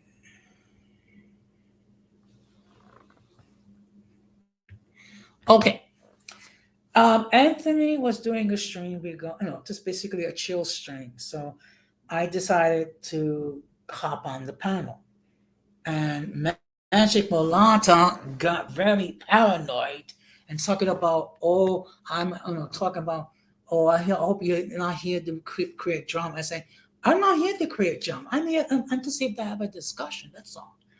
Let me just tell you what happened between me and Magic Molanta. Uh, she had removed me from her Discord without warning and without any notice. So I got upset about it. And then I was allowed into her um, Discord.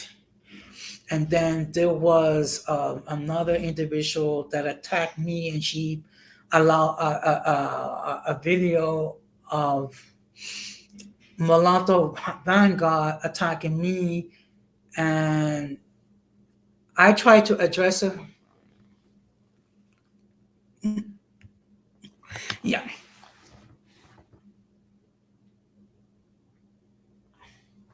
Now here's now this is I'm going to read what they said.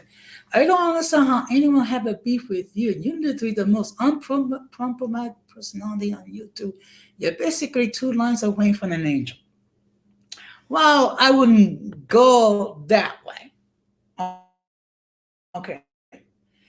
So Magic Balata allowed someone to post a string attacking me. So I tried to have a conversation with her. Okay, no problem. So I tried to have a conversation with her in private. So she ignored me. So you know what I did?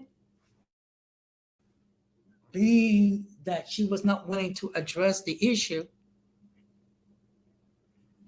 um, I decided to remove myself from Discord and to block her. Okay. Actually, Latinos are mixed. Okay, well, we're multiracial. So, that's the whole thing, and so that's what happened between Magic Molata and myself, is that we had a falling out, and I tried to address it with her in private, and she chose to ignore me. And what's so hypocritical is that she's the one that's preaching being drama free, drama free, and she's talking about how certain YouTube creators already create this drama everywhere with Magic Gold. That's all she does. Okay, so you know what? I decided, you know what? I'm not gonna have anything to do with Magic Mulata. I'm not gonna have anything to do with the future is gold. No, I'm not gonna have anything to do with Anthony Ali. No, she never did. She never did. She never did. Okay, and that's the crazy part. She never did. She just basically apologized and just brought me back in, but she never. Okay, she never actually gave me an adequate explanation why she removed me from her Discord. Yeah, but you know what? This is how I look at it. I'm not gonna let anybody, any fool, rob me of my peace, rob me of my joy. Okay? And to be perfectly honest, the best revenge that I can do is just simply go ahead and just live my life as I see fit.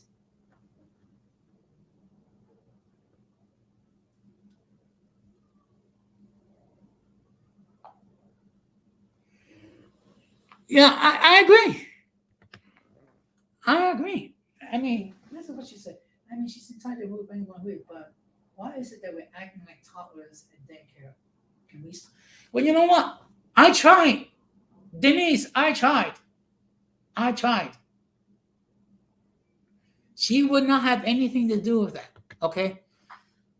And my thing is this: if you're not even willing to have a discussion with me, then you know what? The best thing for us to do is to go our separate ways.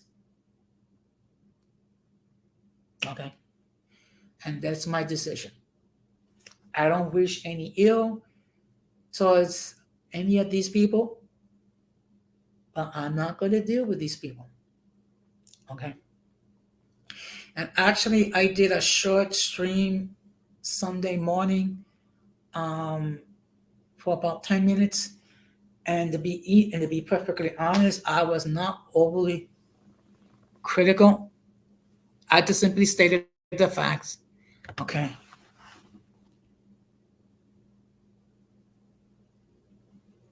Yeah, I agree. I agree. And I think, Denise, I think at this point, I'm the type of person, when I'm wrong, I'm going to take accountability, and I'm going to accept my that I screwed up or f up, so to speak, and just do better.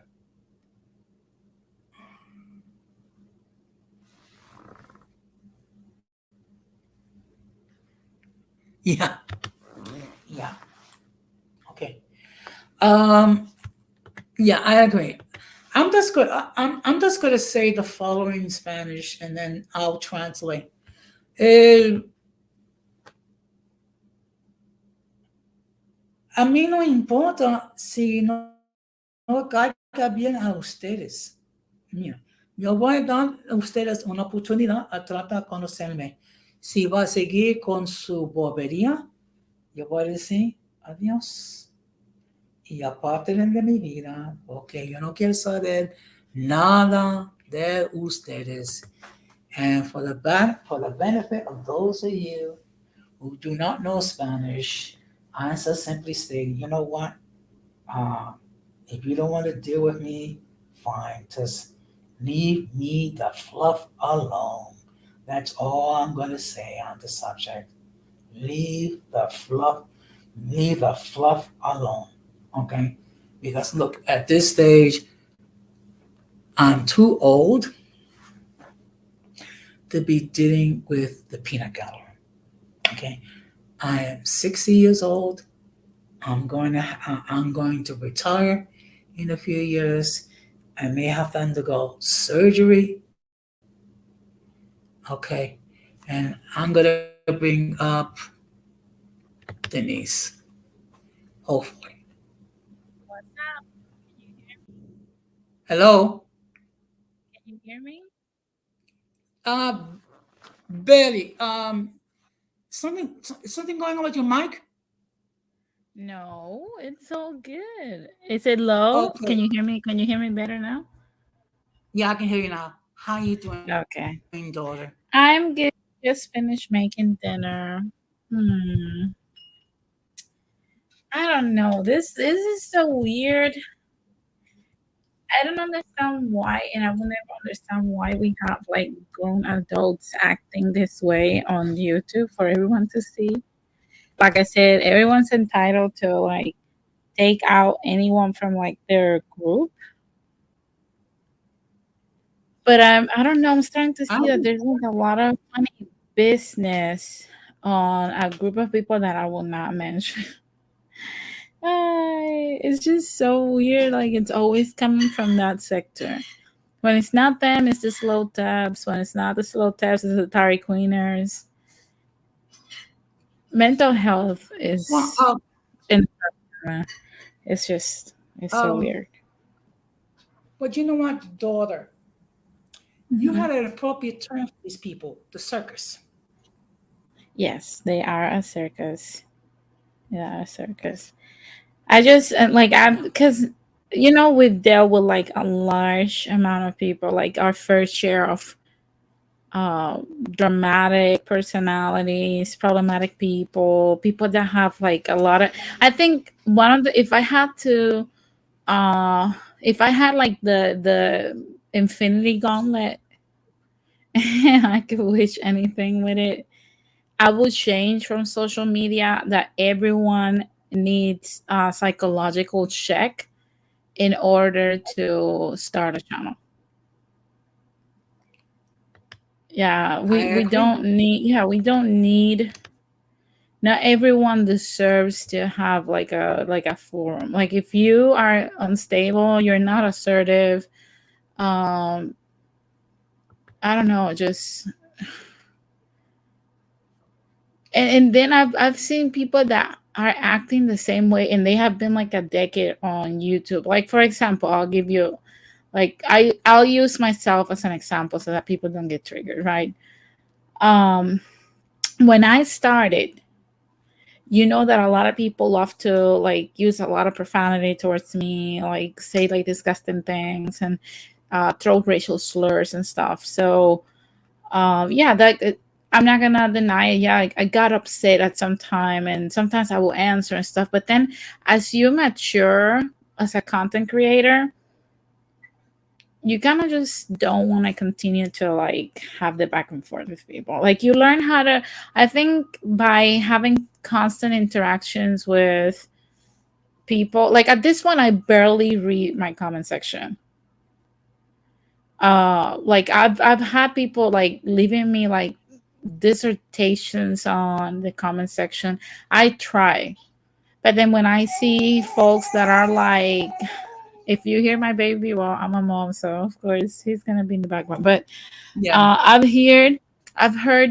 seen people writing like massive paragraphs angry the stuff that I said, well, you're wrong. And it's always like, yo, I try to stay in the middle with everything, with everyone, with every posture. Are you gonna disagree with stuff that I say? Absolutely, because I'm not you.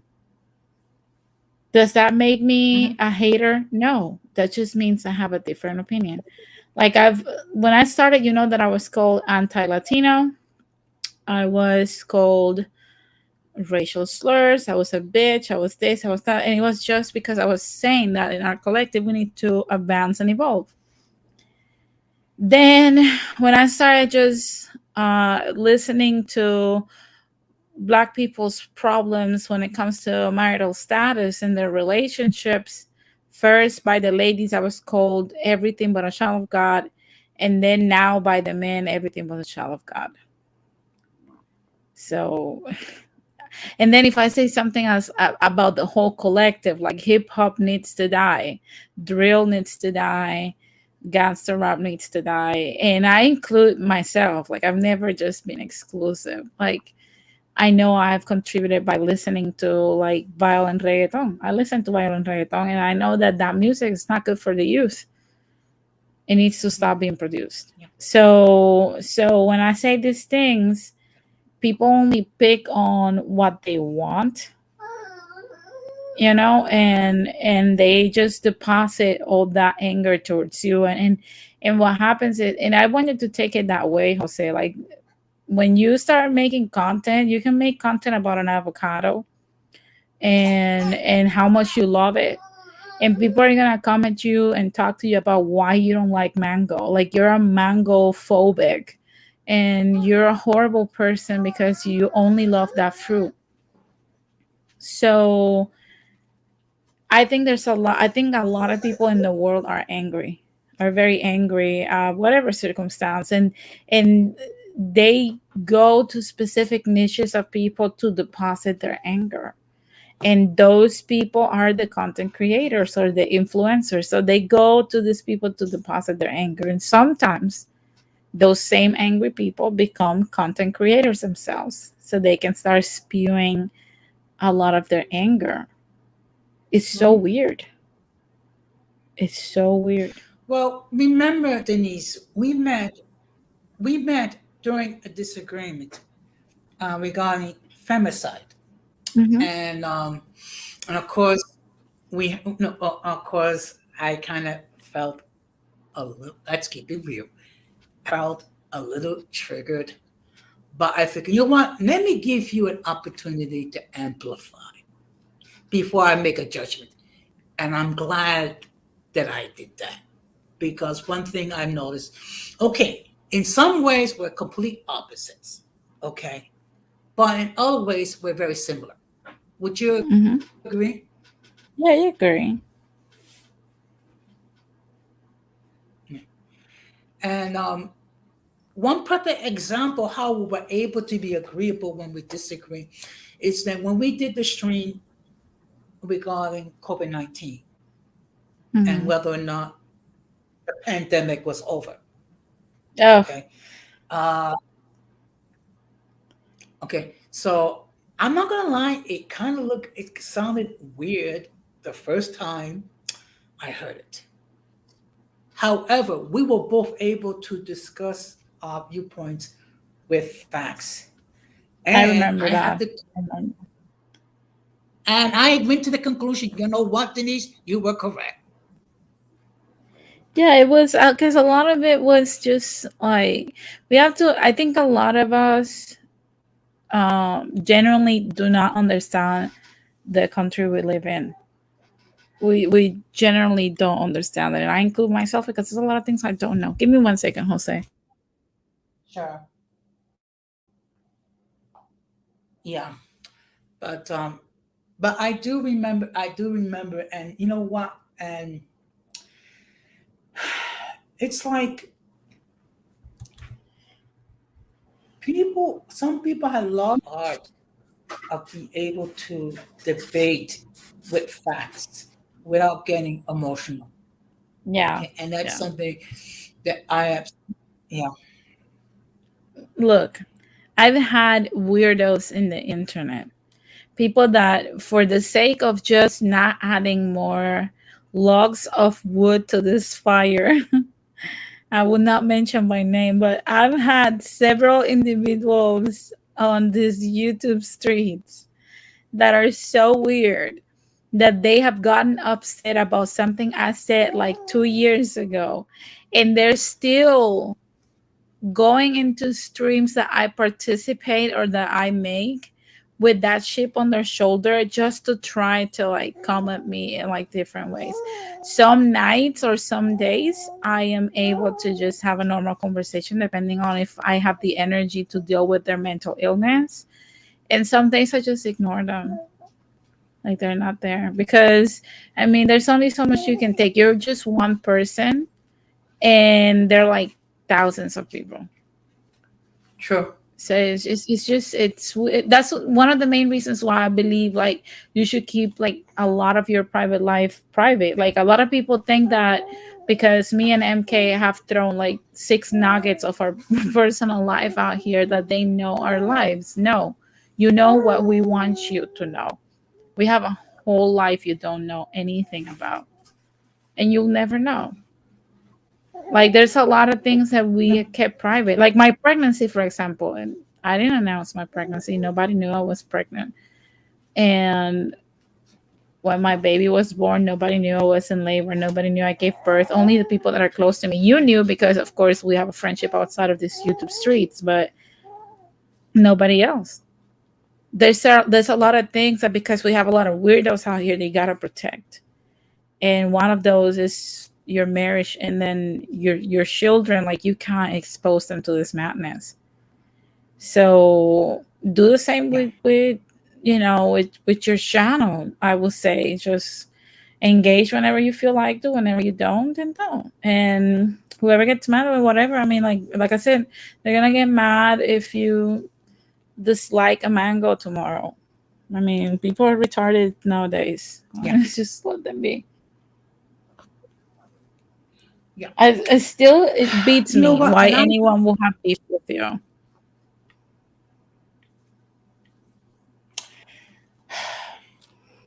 I think part of it is clout.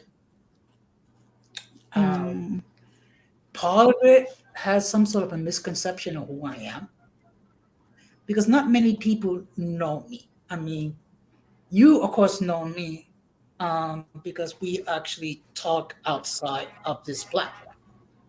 yeah. And the same thing with okay, and I have a deep a sense of love for you as a father. It's nothing sexual. It's Yeah, I purely know. as a father figure. Yeah. Okay, so it's just that you have more of a deeper understanding than a lot of people have. Yeah, But some it's people, because people just want to act weird, Jose. Other people want to just act yeah, weird, you know. Like I said, we just what can we like at some that's the reason. look. I was listening to Joe Rogan like I would say like a year ago when he was talking about this, and he said he's like, look, when I was on YouTube, at some point I just stopped reading the comments. I just stopped, and it's true. Like at some point, like you just stop. I'm so fluff them, Yeah, and like nobody cares. Like at some point, I mean, they're gonna stay like some people are just gonna. You're gonna notice the people that are going to engage with you to have a conversation, and the people that just want to be mad. Like the latest drama that I had with Kevin C, for example. He's always gonna be upset at whatever I say. So why should I yeah, engage with a person like that? No.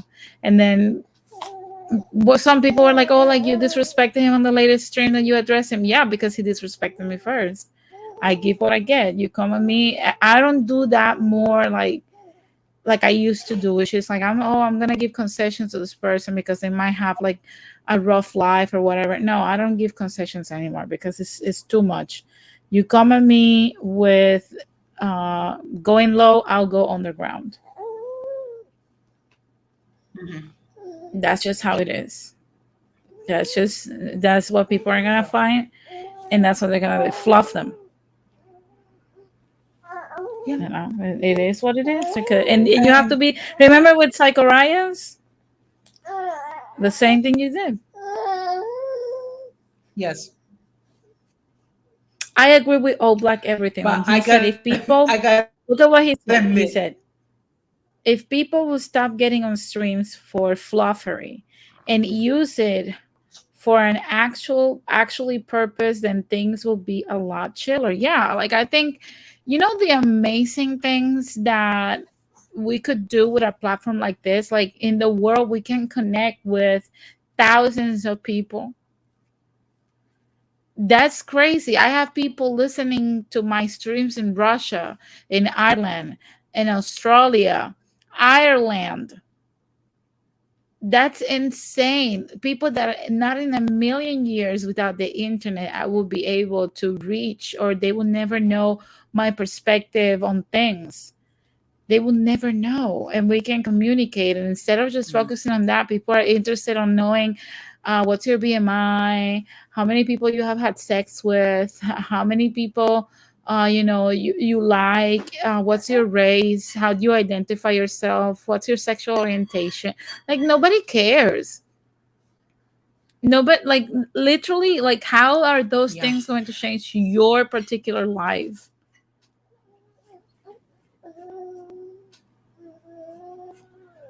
Look at Don Armando when he Evening, says, Don Armando. Thank you very much for stopping by. Look.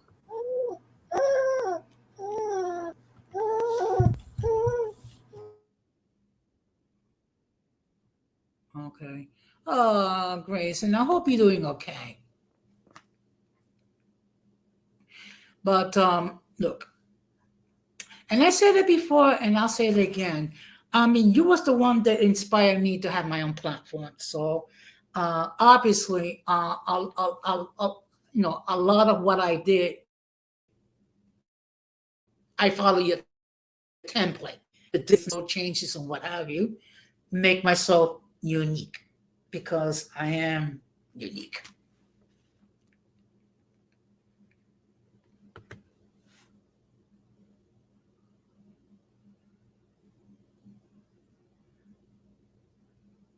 Oh, okay. I hope you had a nice meal. I hope you had a nice meal. But I got it. come up, Don Armando, so we can chop it up for at least 15 minutes because Jose doesn't overstretch his strings. But you know what? I gotta admit, um, I enjoyed the roasting that we did on Sacrifice. I remember that. I remember. Oh my God, he was. I'm telling you, like people need to start promoting. Like, take your fluffing meds. Take your meds. They're good for you. Don't listen to the alternate voices in your head. They're not right. Okay, listen to your doctor. Take your freaking meds. Don't put your mental illness on people out here. Okay, so who are we talking about here? People in general, like some people disrespecting Jose and like treating him badly. Me personally, I'm not gonna go around and say anything because I've actually said certain stuff. So now, from what I heard, the reason why I have an avatar is because certain people are butthurt and they just want to try to, do certain things. So, so What you therefore, I'm not mean? gonna. What you mean? Well, I'm not gonna really get into it, but let's put it like this: like on Lightly. TikTok, I said something about a person that I don't care for. So Mhm. I found out that this guy has like a whole bunch of people who are just trying to make one thing into another thing. So therefore, if they want to try to use my image or whatsoever, I blocked a lot of people. So therefore, that's why I have the current image of myself right now. So my current avatar. So therefore, they can't really get a live image of me. So it's going to be like that for a couple of months. I So mean, but your image is already out there. exactly, but they ain't not gonna go around. But I could grow a beard or anything like that, and nobody will still know who the heck I am. Well, So what they're doing, therefore, they're harassing you, Don Armando. now what happened is this, right? Hmm. It's like several people who are harassing me. One person who I'm not gonna really name, Hmm. because of Yeah, legal don't say purposes, names. went up and was trying to harass me just because I had a certain individual on my platform. So that was one. And then somebody who's connected to that individual who I have a prior beef with. I was on TikTok and I got pissed off when they mentioned that person's name. So I said this, that, and the third. But So therefore, certain people they just plotting on me. They're trying to go and screenshot words or whatever that I've said or something like that, so they could try to use it to against me in the future. So I'm not gonna give them the chance to ever do it. So that's why I'm using my current avatar right now. okay. Yeah. If they are harassing you, I will advise you to report them, right? And if they get rowdy or crazy, just call the FBI. That I did it. Mm. I did it. I don't care. And people were like, "Oh, like this bee is doing this and that." I don't care. You come at me and you try to harass me. You know, you're not gonna Yeah. corner me. I'm gonna call the popo on you. I don't fight. I call the popo. I don't fight. Well, I don't do violence. I call the police. I have you no know, problem calling the authorities. No problem. me, I'm different, so I'm just gonna say I'm just gonna put it like that. So Call it's the like authorities, it, John. it, it's like with me, right? Hmm. You have some of these flawed how should I say content creators, right? Hmm. They'll be the ones that they'll be the first one to be threatening violence, right? Uh-huh. And then when you and then when you go and defend yourself back, they want to be the cows that they want to try to use the law. They want to try to plot on you and use the law against you. So I'm like, you know what? This is what I'm just gonna do. I'm just gonna chill, sit back, and make content that they can't even do. They could go around and do whatever, right? And Hmm. me personally, and you know what is the biggest problem is that a lot of people they still with that crap, thinking that I'm not Dominican. And it was been revealed to me like on my past Are streams. you Dominican American? Are you Dominican that is mixed? Are you full Dominican? How is it? Where are you It's from? like this. I went up and I said this. Both of my parents were born in the Dominican Republic, but on my mom's side, they came from St. Kitts.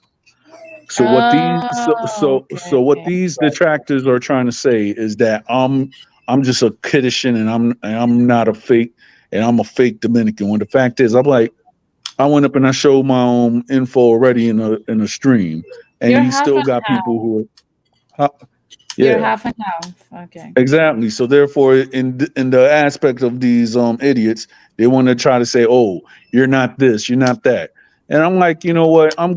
That's why in certain aspects I'm getting away. I'm getting really teed off with that because every time I go to a stream, I'm always met with ignorance. So if I'm going to be met with ignorance and everything like that, I'm like, okay, well, guess what? I'm tired of y'all. Y'all have nothing better to do. And then on top of it, some of the people they don't even have like 1K streams, and they still want to try to see what the heck I'm doing. So apparently, I'm living rent free in certain people's heads. Even if the people blocked me or whatsoever, they still talking about me. What does that tell you? And some of the people that have blocked me, they want to call me an ape and everything like that. They want to try to say, oh, they want to go and try to dox me to try to go to the point to see if I was if I was really Dogs who I in say I what way? You was. already you already put your name out here. Like, how are you gonna get doxxed? I know, but in the beginning they were trying to really dox me. Got it. Yeah. Well, that's just weird. Like I said, for people that are like haters and stuff, I believe that you should just ignore them. Don't read the comment section. Don't address them. If they get rowdy and start harassing you, just call the authorities. That's just my advice. You want to gamble with it? Well, you're going to have a headache because people out here are insane. Well, Cara vemos, trastornos mentales no conocemos. yeah, to me is Well, this. look, I'm sorry. Okay, un momento. Go ahead, Yeah. Jose. But you know what? A while ago there was this one individual who kept going around saying that I was an old, lonely, senile white guy. Who You said know, with that? a Spanish surname. Okay. For a person who lives A outside the United States. weirdo clone is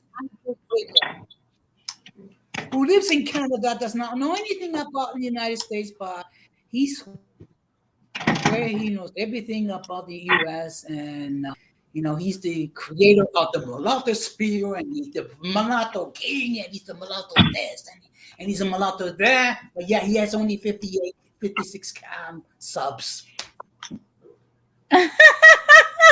Okay. I'm sorry, I can't. And he's trying. Maybe he is senile, and I think he's I think he lonely. is now. As far as Orlando, when, when I was in Philadelphia, Don Armando, when we met the first time, would you Yeah. characterize I was being lonely?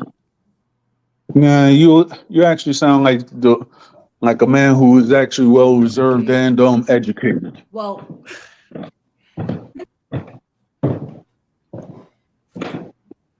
okay. And No, but okay. So, would you say I was certain all the people that came up to greet us? yes. And to me, when I seen a lot of people, they gave you your respect and everything, I was like, wow, you must be famous around his circle or well known. So that's why I thought. And me personally, you're far from seeing now. But I think the person that did that, I think he has a drug problem because, all right, and I've said this before. There's a guy by the name of Star, right? Super smart, and he actually has the Star Report, right? If you actually look like at his tonal differences and how he speaks and and what his speech is and everything like that, um, I remember I was in a panel with that individual, that individual that you speak of, and to me, for some reason, because the guy who heads the Star Report, he said that he at one point in time in his life he was addicted to cocaine. So what I think is that this guy that he calling you senile and everything like that, he must be doing some type of narcotics.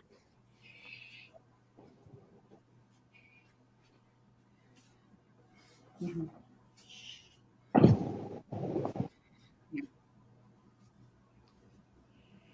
Well, what I'm going to do is I'm going to read the description of his platform, and this is literally reading.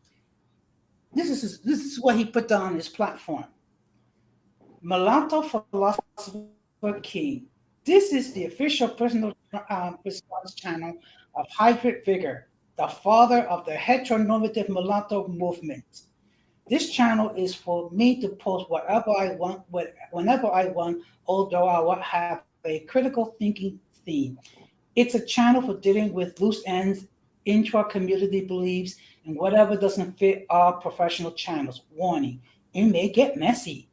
Mulatto elite. The majority of central concepts of the mulatto movement come from me. There are many conquerors who plagiarize me and speak like me and use my terminology because they cannot articulate on their own and try to pass off my ideas as their own, especially from the original channel, which is not here. That is his official mission statement.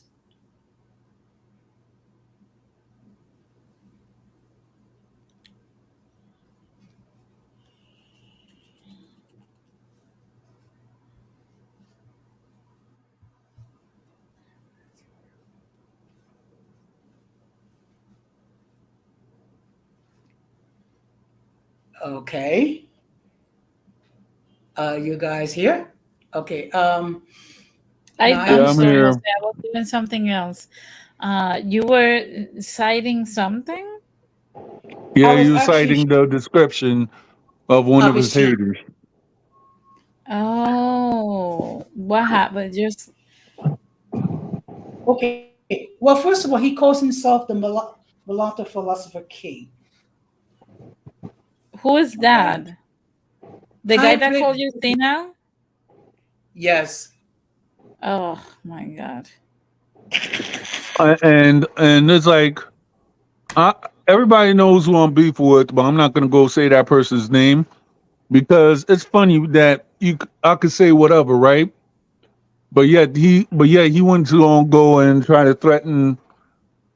He he want to say a lot of disrespectful things out his mouth, but when somebody says something back, oh whoopie doo, I'm gonna go and try to make his life a living hell, whatever, and I'm gonna get the authorities involved.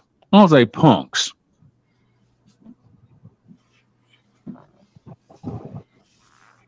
Nah, you want to know what? You don't want to know what's funny. It's like it's like right now, I'm just trying to get to 1K, and not and me personally, I don't care who trying to do whatever. And that's why I'm not really in a lot of spaces like that anymore. I'm just trying to focus on my own shows. Guys, I'm gonna have to step out. All right. But It Okay. it was nice was Well, it talking was to thank you, you. good to Denise. it was good to be here. Me and MK will have a show this Saturday, or a little bit on the earlier side. I want to say like around 12, I'll see if I can 12 make it. my time, 12 my time, 3 p.m. you guys' time. All right. We're Okay. gonna dissect the disintegration of the red pill movement. I mean, It's gonna be crazy. oh yeah, Denise, Well, Uh-huh. did you watch my MGTOW show? No, no, I have not.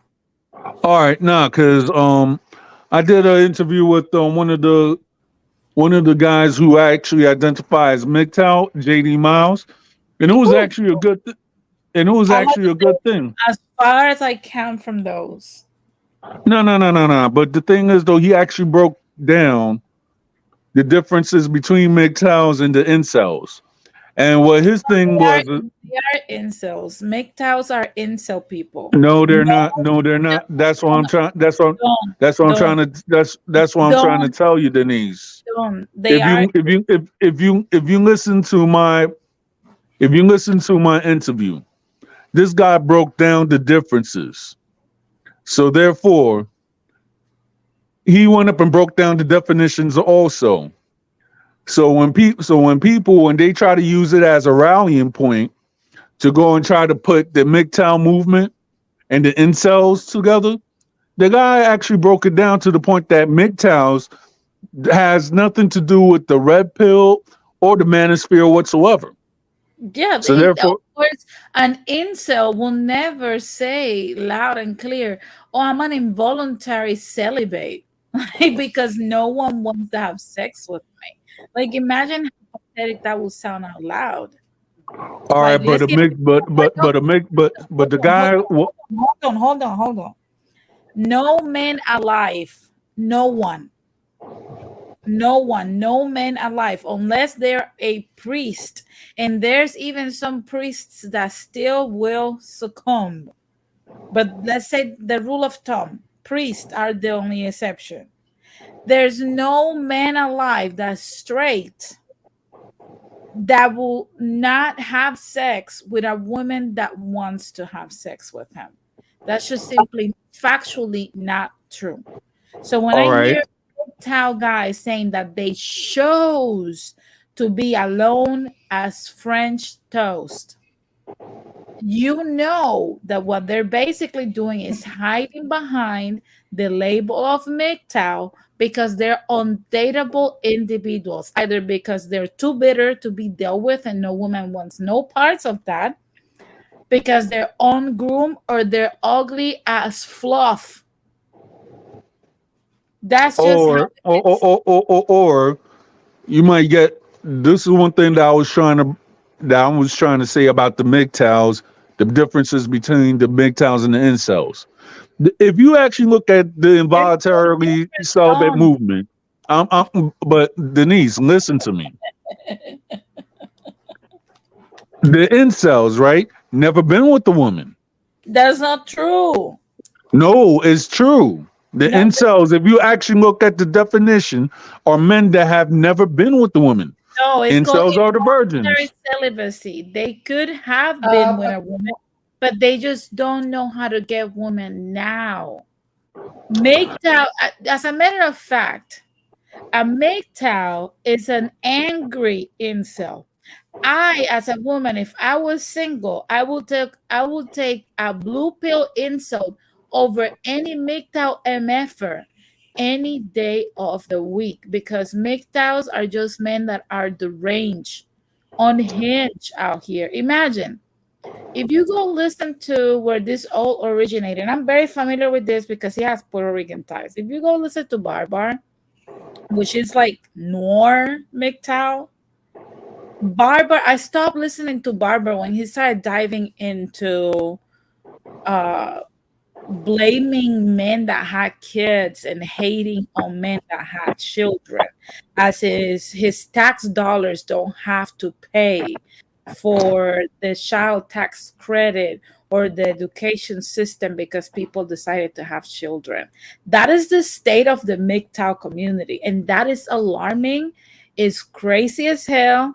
Somebody needs to get this group before they get guns, because if they do, God save us all. These All men right, are but deranged, they are unhinged, they're very unstable, and it's because nobody will tell them. They won't accept the truth, which is you're undateable, mister. Nobody wants to touch you with a 10-foot pole. Nobody wants all to be right, your but friend. all right, but I'm trying to. But this is one thing I'm trying to say too.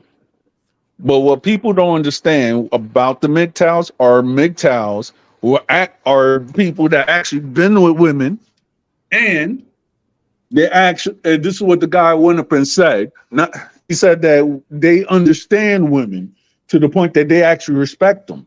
As the incels, they don't. So therefore, they only Incels don't respect women. How?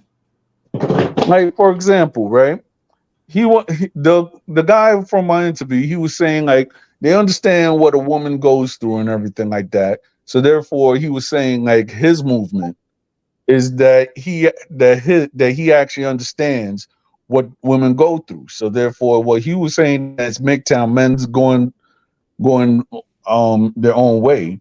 What he broke it down was the differences between the MGTOWs and the incels are, well, number one, the incels, they never been with the woman. MGTOWs, in order to be a MGTOW, you have to actually have been in a relationship with the woman or have children with the woman in order to be a MGTOW. No. MGTOW. Yes, Okay, yes. okay. Let's give MGTOWs that. Let's go down to your reasoning. Let's give them the fact that they have been with a woman or they have been married to a woman, or they have children with a woman. All right. Where is their marriage, though? If to me, Where's their marriage, though? Where's the marriage of these guys? all right, No, I'm but asking you, where is the marriage of these MGTOW guys that have been with women successfully? well, they're not talking about they're successfully. They're just saying that they've been with Exactly. women. That's the key. These are men, and this is just modern times. These are men that were 100% unsuccessful with women.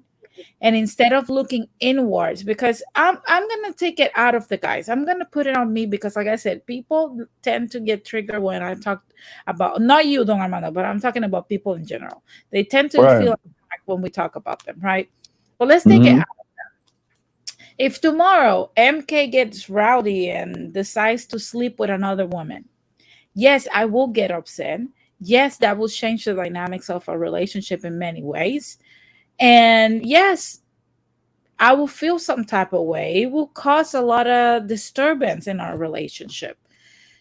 However, there is also a point in which I have to look at myself and look at what I contributed. It's not like it's my fault, but what did I contribute to creating the space in which he felt that that was a good option? Mind you, there's exceptions to this, of course, because we know we have out there people that would just hurt you for the sake of hurting you, and there are men that are like that. But in the majority of cases, when a man cheats, there's some, and same happens with a woman. There's often a reason why that ambience was created, and it is what it is. So if we go to the MGTOW guys, these are guys that mentally cannot take accountability for their own failure. They cannot live with their failure, so they go back to their virgin years. That's what happens when they say they're MGTOW. Don't believe these guys for a second. That's what it is. Rule number one: start MGTOW starting pack. I have no success with women. I don't show my face online. I don't necessarily have kids. I've only came out of a one relationship, and that person, I was probably begging them to be with me. That's the classic MGTOW guy.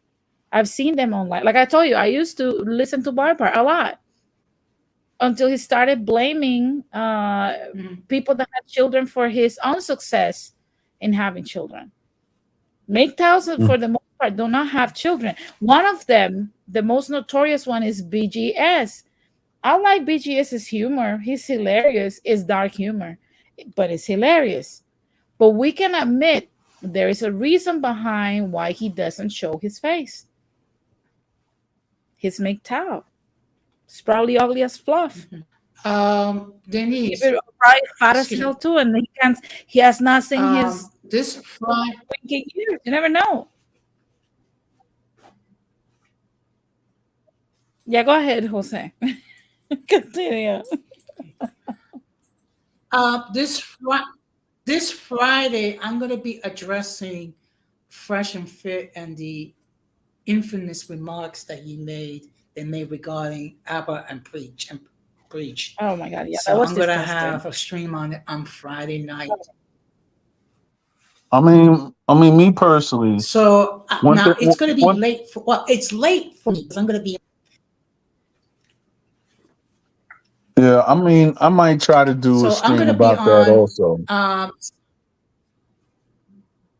Yeah, so I'm gonna be on 7:15 your time, Denise. So it's gonna be like 10:15, which is late Mhm. for me.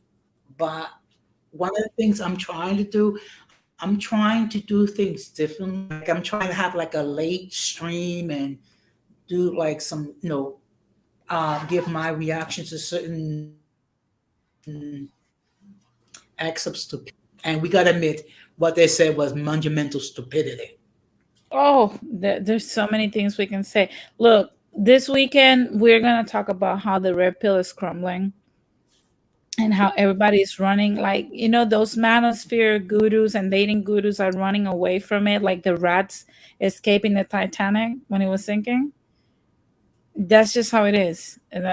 Oh my god, I'm telling you, Mhm. there's a lot of there's the internet. That's another thing that I will do if I had the Infinity Gauntlet. The women's fear too. I will grab all these groups that have formed all these toxic communities online, which is basically trauma bonding for misfits, and I will just eliminate them. You're not allowed to assemble. Like, you're not allowed to form any freaking union. You're deranged. You need, like you say, Jose, you need deliverance. You need Jesus. Oh my God. They need a straight jacket. Like, you can throw there the Cynthia G's fans. You can throw the divestors in there. The ones that are hateful, not the ones that genuinely just want to date somebody else.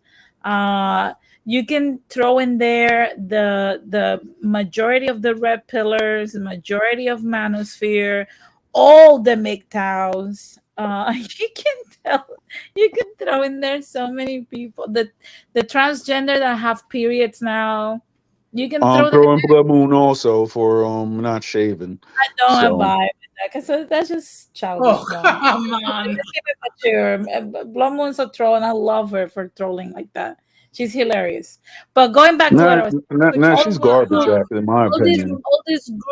all these groups that have assembled online is all the people in high school that could not make friends or that was bullied heavily, like the type of, not the type of bullying like you were called names and stuff, because I mean, come on, everybody went through that, but I'm saying like put in trash cans and stuff like that. Oh yeah, uh I was bullied, and I just turned into a gangster. That's it. I'm just being honest. the So majority there. majority of people that were bullied at some point snap and punch someone. After that, they got respect.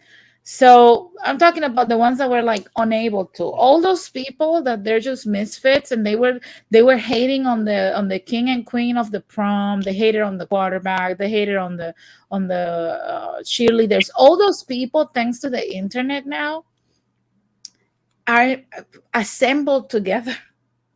And they're coming for the people that either did not allow themselves to be bullied like that or disrespected, or the ones that were beautiful.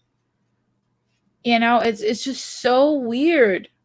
It's like they have formed their own reality, which they're kings and queens of that, and now they're coming for everybody. It's so weird. I've never seen something like this before. I mean, it's like this. If you really look at it, right? Hmm. People who you have certain people that who are bullied or not, right? So Hmm. I'll put this in a retrospect. Imagine one guy come around to your page and, oh, I'm gonna do a report. I'm gonna dox you, everything like that. I'm like, okay, well, guess what? This is one thing you don't actually see, and I'm just telling you honestly. Half of these guys will not go toe to toe with the criminal. You get what I'm trying to say? Let's keep it a buck. If they know that oh, I could dox you and everything like that, what makes you think that a criminal ain't got their information already and would die, and a criminal is not gonna do uh things which is called doxing. They're just gonna handle you right then and there, whatever the Well, case may be. I don't So know anything about criminals like that, but I know, but I'm just telling you. You don't see these doxers, right, go mhm. after criminals. So therefore, if if a person say, hey, we're gonna dox you, we're gonna get your name, we're gonna do this, we're gonna do that. I'm like, okay, well, guess what? 9 times out of 10, half the people who really try to dox me, from what I've been told, they have a hard time trying to dox me because I don't know. I only put out my real name, my government name once, but yet the people who really try to dox me or whatsoever, or threaten that there's like, oh yeah, I'm gonna make a special report of you, block. Then the next thing you know, they make another account saying we're gonna make a special report on you, block. So my thing is that for some reason there's a lot of people that they're been mad for a year right now of me declaring of what I am or whatsoever. And me, since I'm not being in a lot of spaces because of that, because it's really exhausting to tell you the truth. I'm focusing on my own because right now, like maybe in July, you might see me with doing more streams and everything like that because I'm going to get some new equipment and I'm going to try to make a soundproof booth, so therefore I won't have to mute my mic every so often. Mhm. So that will be on the works. Yeah, that could be very annoying.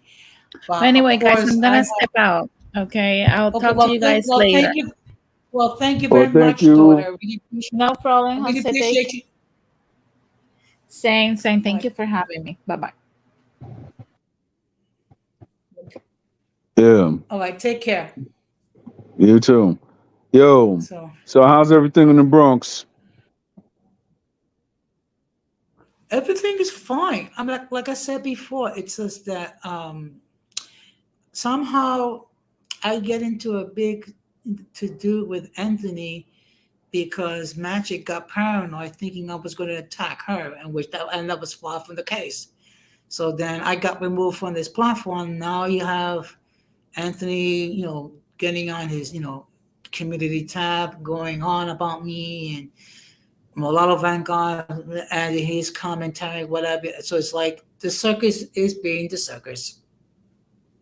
Unlike me personally, like there's certain individuals from that sphere that I've made enemies with just because of and it's funny because of the hypocrisy of it, right? So I was on another guy's stream one day and we're talking about, you know, the show that was concerning me, right? And then where two Yeah. individuals started arguing stuff. So me and that person was chopping it up, right? The next Hmm. thing you know, they're making a whole stream about me, talking about, oh, how filthy I am just because I had a person on my page that they don't like, and all this stuff. Now, remind you, I never said anything bad or anything about these individuals, right? So they were talking about me. I was like, okay, I'm here. And then, oh, this person must be filthy and call me a duke or whatsoever. So I got tired and I blocked the parties involved. Remind you, 5 months before, another person went up and hit me up and is like, oh, down clickbaiting. What the hell you care if I'm clickbaiting? Never, I don't know who the heck you are for the day of my life. You know what I'm trying to say? Block. So a person came up under another name, right? And it was a picture of me and my wife.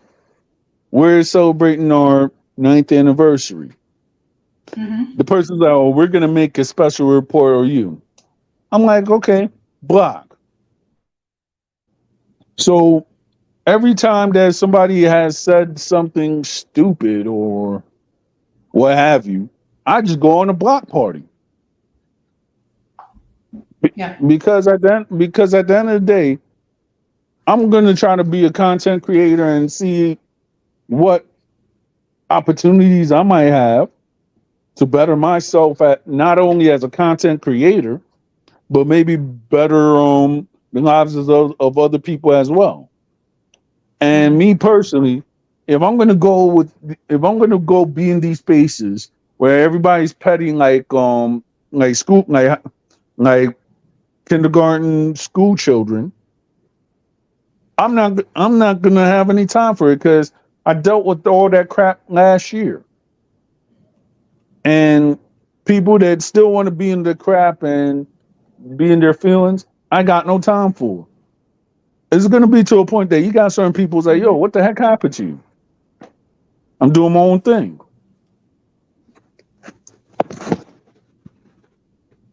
Yeah. And people that I'll be like, Well, look. "Okay, like yo, this is my page. I'm doing my streams. You ain't got people who don't want to show love just because of their fascination with cult leaders. That's why I called them, because you can have a fascination with the person and say, yes, I'm that person and all this stuff. But at the same time, if you actually look at it, none of these people are actually making money from their platforms, and and all they're doing is spreading hateful rhetoric and having people to do their dirty work without paying for them. So therefore, Mhm. when you have a whole bunch of fanaticism and unhappy people that actually join together just to do whatever, just because stuff in their lives, because people are bitter in their lives, at the end of the day, I ain't got no time for that. And I'm meeting a lot of individuals that I see that they're actually key. They're actually, mi- mindful individuals. And me personally, I feel like I'm in a community with them better than anybody else. So I'm trying to at least bring a new demographic to my show instead of having a whole bunch of people just get mad for whatsoever. Maybe next week or something like that, I'll try to see if I could appeal to German friends or whatever. So that's what I'm trying to do. Well, look, the fact of the matter is the circus is getting bigger. I mean, basically, oh, and then I create what's called the Hall of Shame. And the people are on the Hall of Shame are Anthony Ali, Magic Mulata, Mulata Vanguard, The Future is Golden, and Hyper Got you. and they can all kick rocks. They can all kick rocks for all I care. Hmm. Yeah, it's like, yeah, it's, I might, Yeah. I can't really say about that because it's, it's like to the point I just try to be focused on my own stuff. When I hear a new beef or new problem that arises, it's like I I ain't gonna front. I already know who don't like me. There'll probably maybe be some more since I blocked certain people off my TikTok. But it's just to the point that um I'm not even gonna try to be in the racist space or anything like that. We're gonna I'm just gonna try to put my platform as okay, this is equality, everyday struggle, music, and that's it. I'm just really trying to work on the music side. So that's why I have to get my own equipment ready and everything like that in case people want to do interviews. Because if I do more Yeah. interviews with artists, hopefully my name will get out there. So that's what I'm just about to do. Okay. Well, you know what? This has been, this has been, this is. I think this has been a good stream, even with all the technical problems I have been dealing with and what have you. And hey, I'm just trying to do my part to um, debunk some of the myths regarding Latinas. So that was the original, topic. It just unfortunately with other things mentioned and involved, particularly regarding what happened in Anthony Ali's platform. And it is what it is. He don't like me.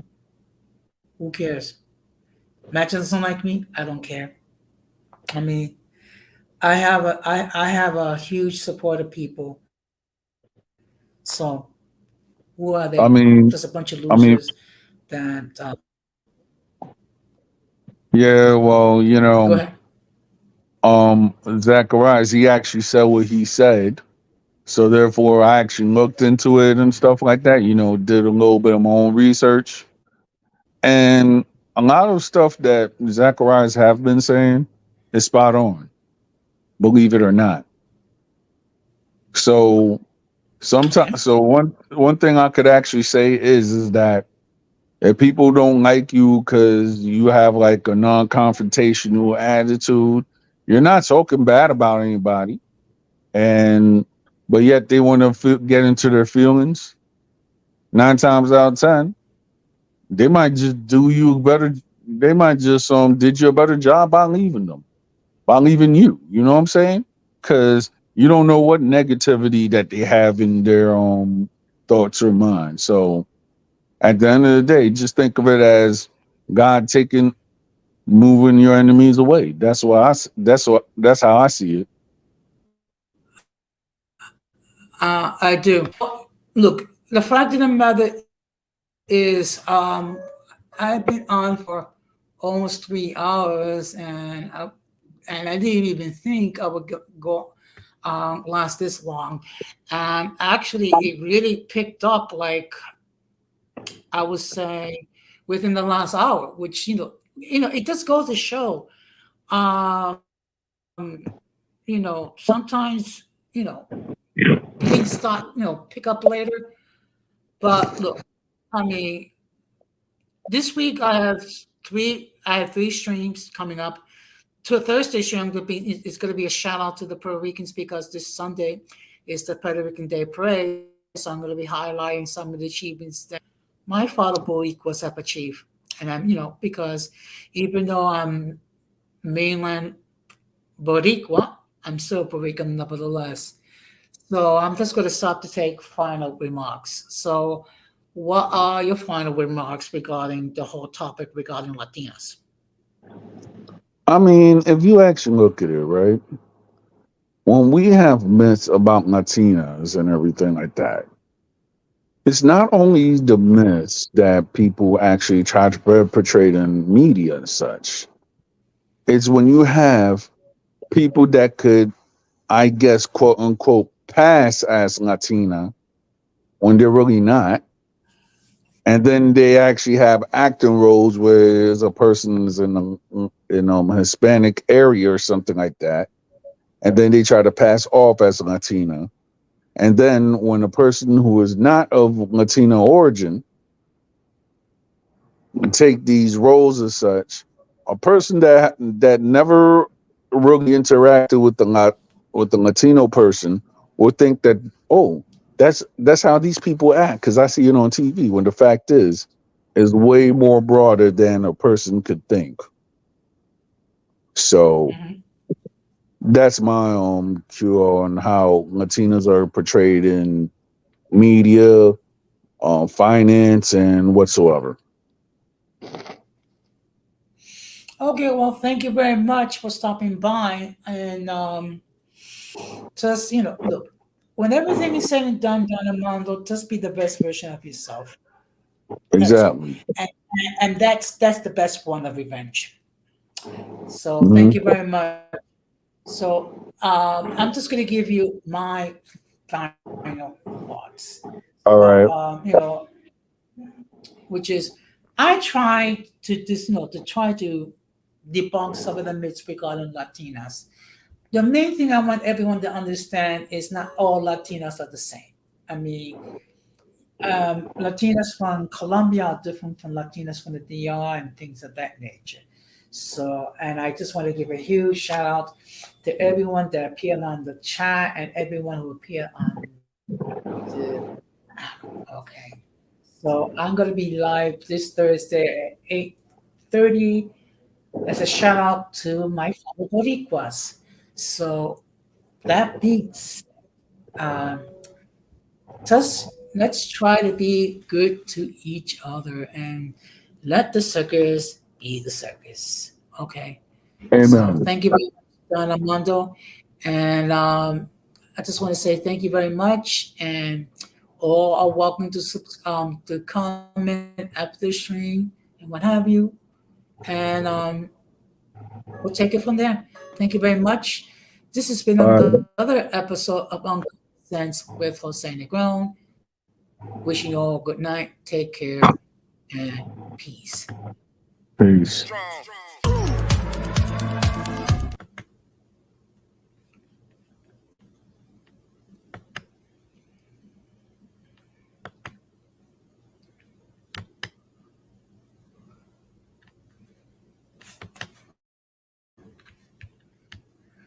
You strong.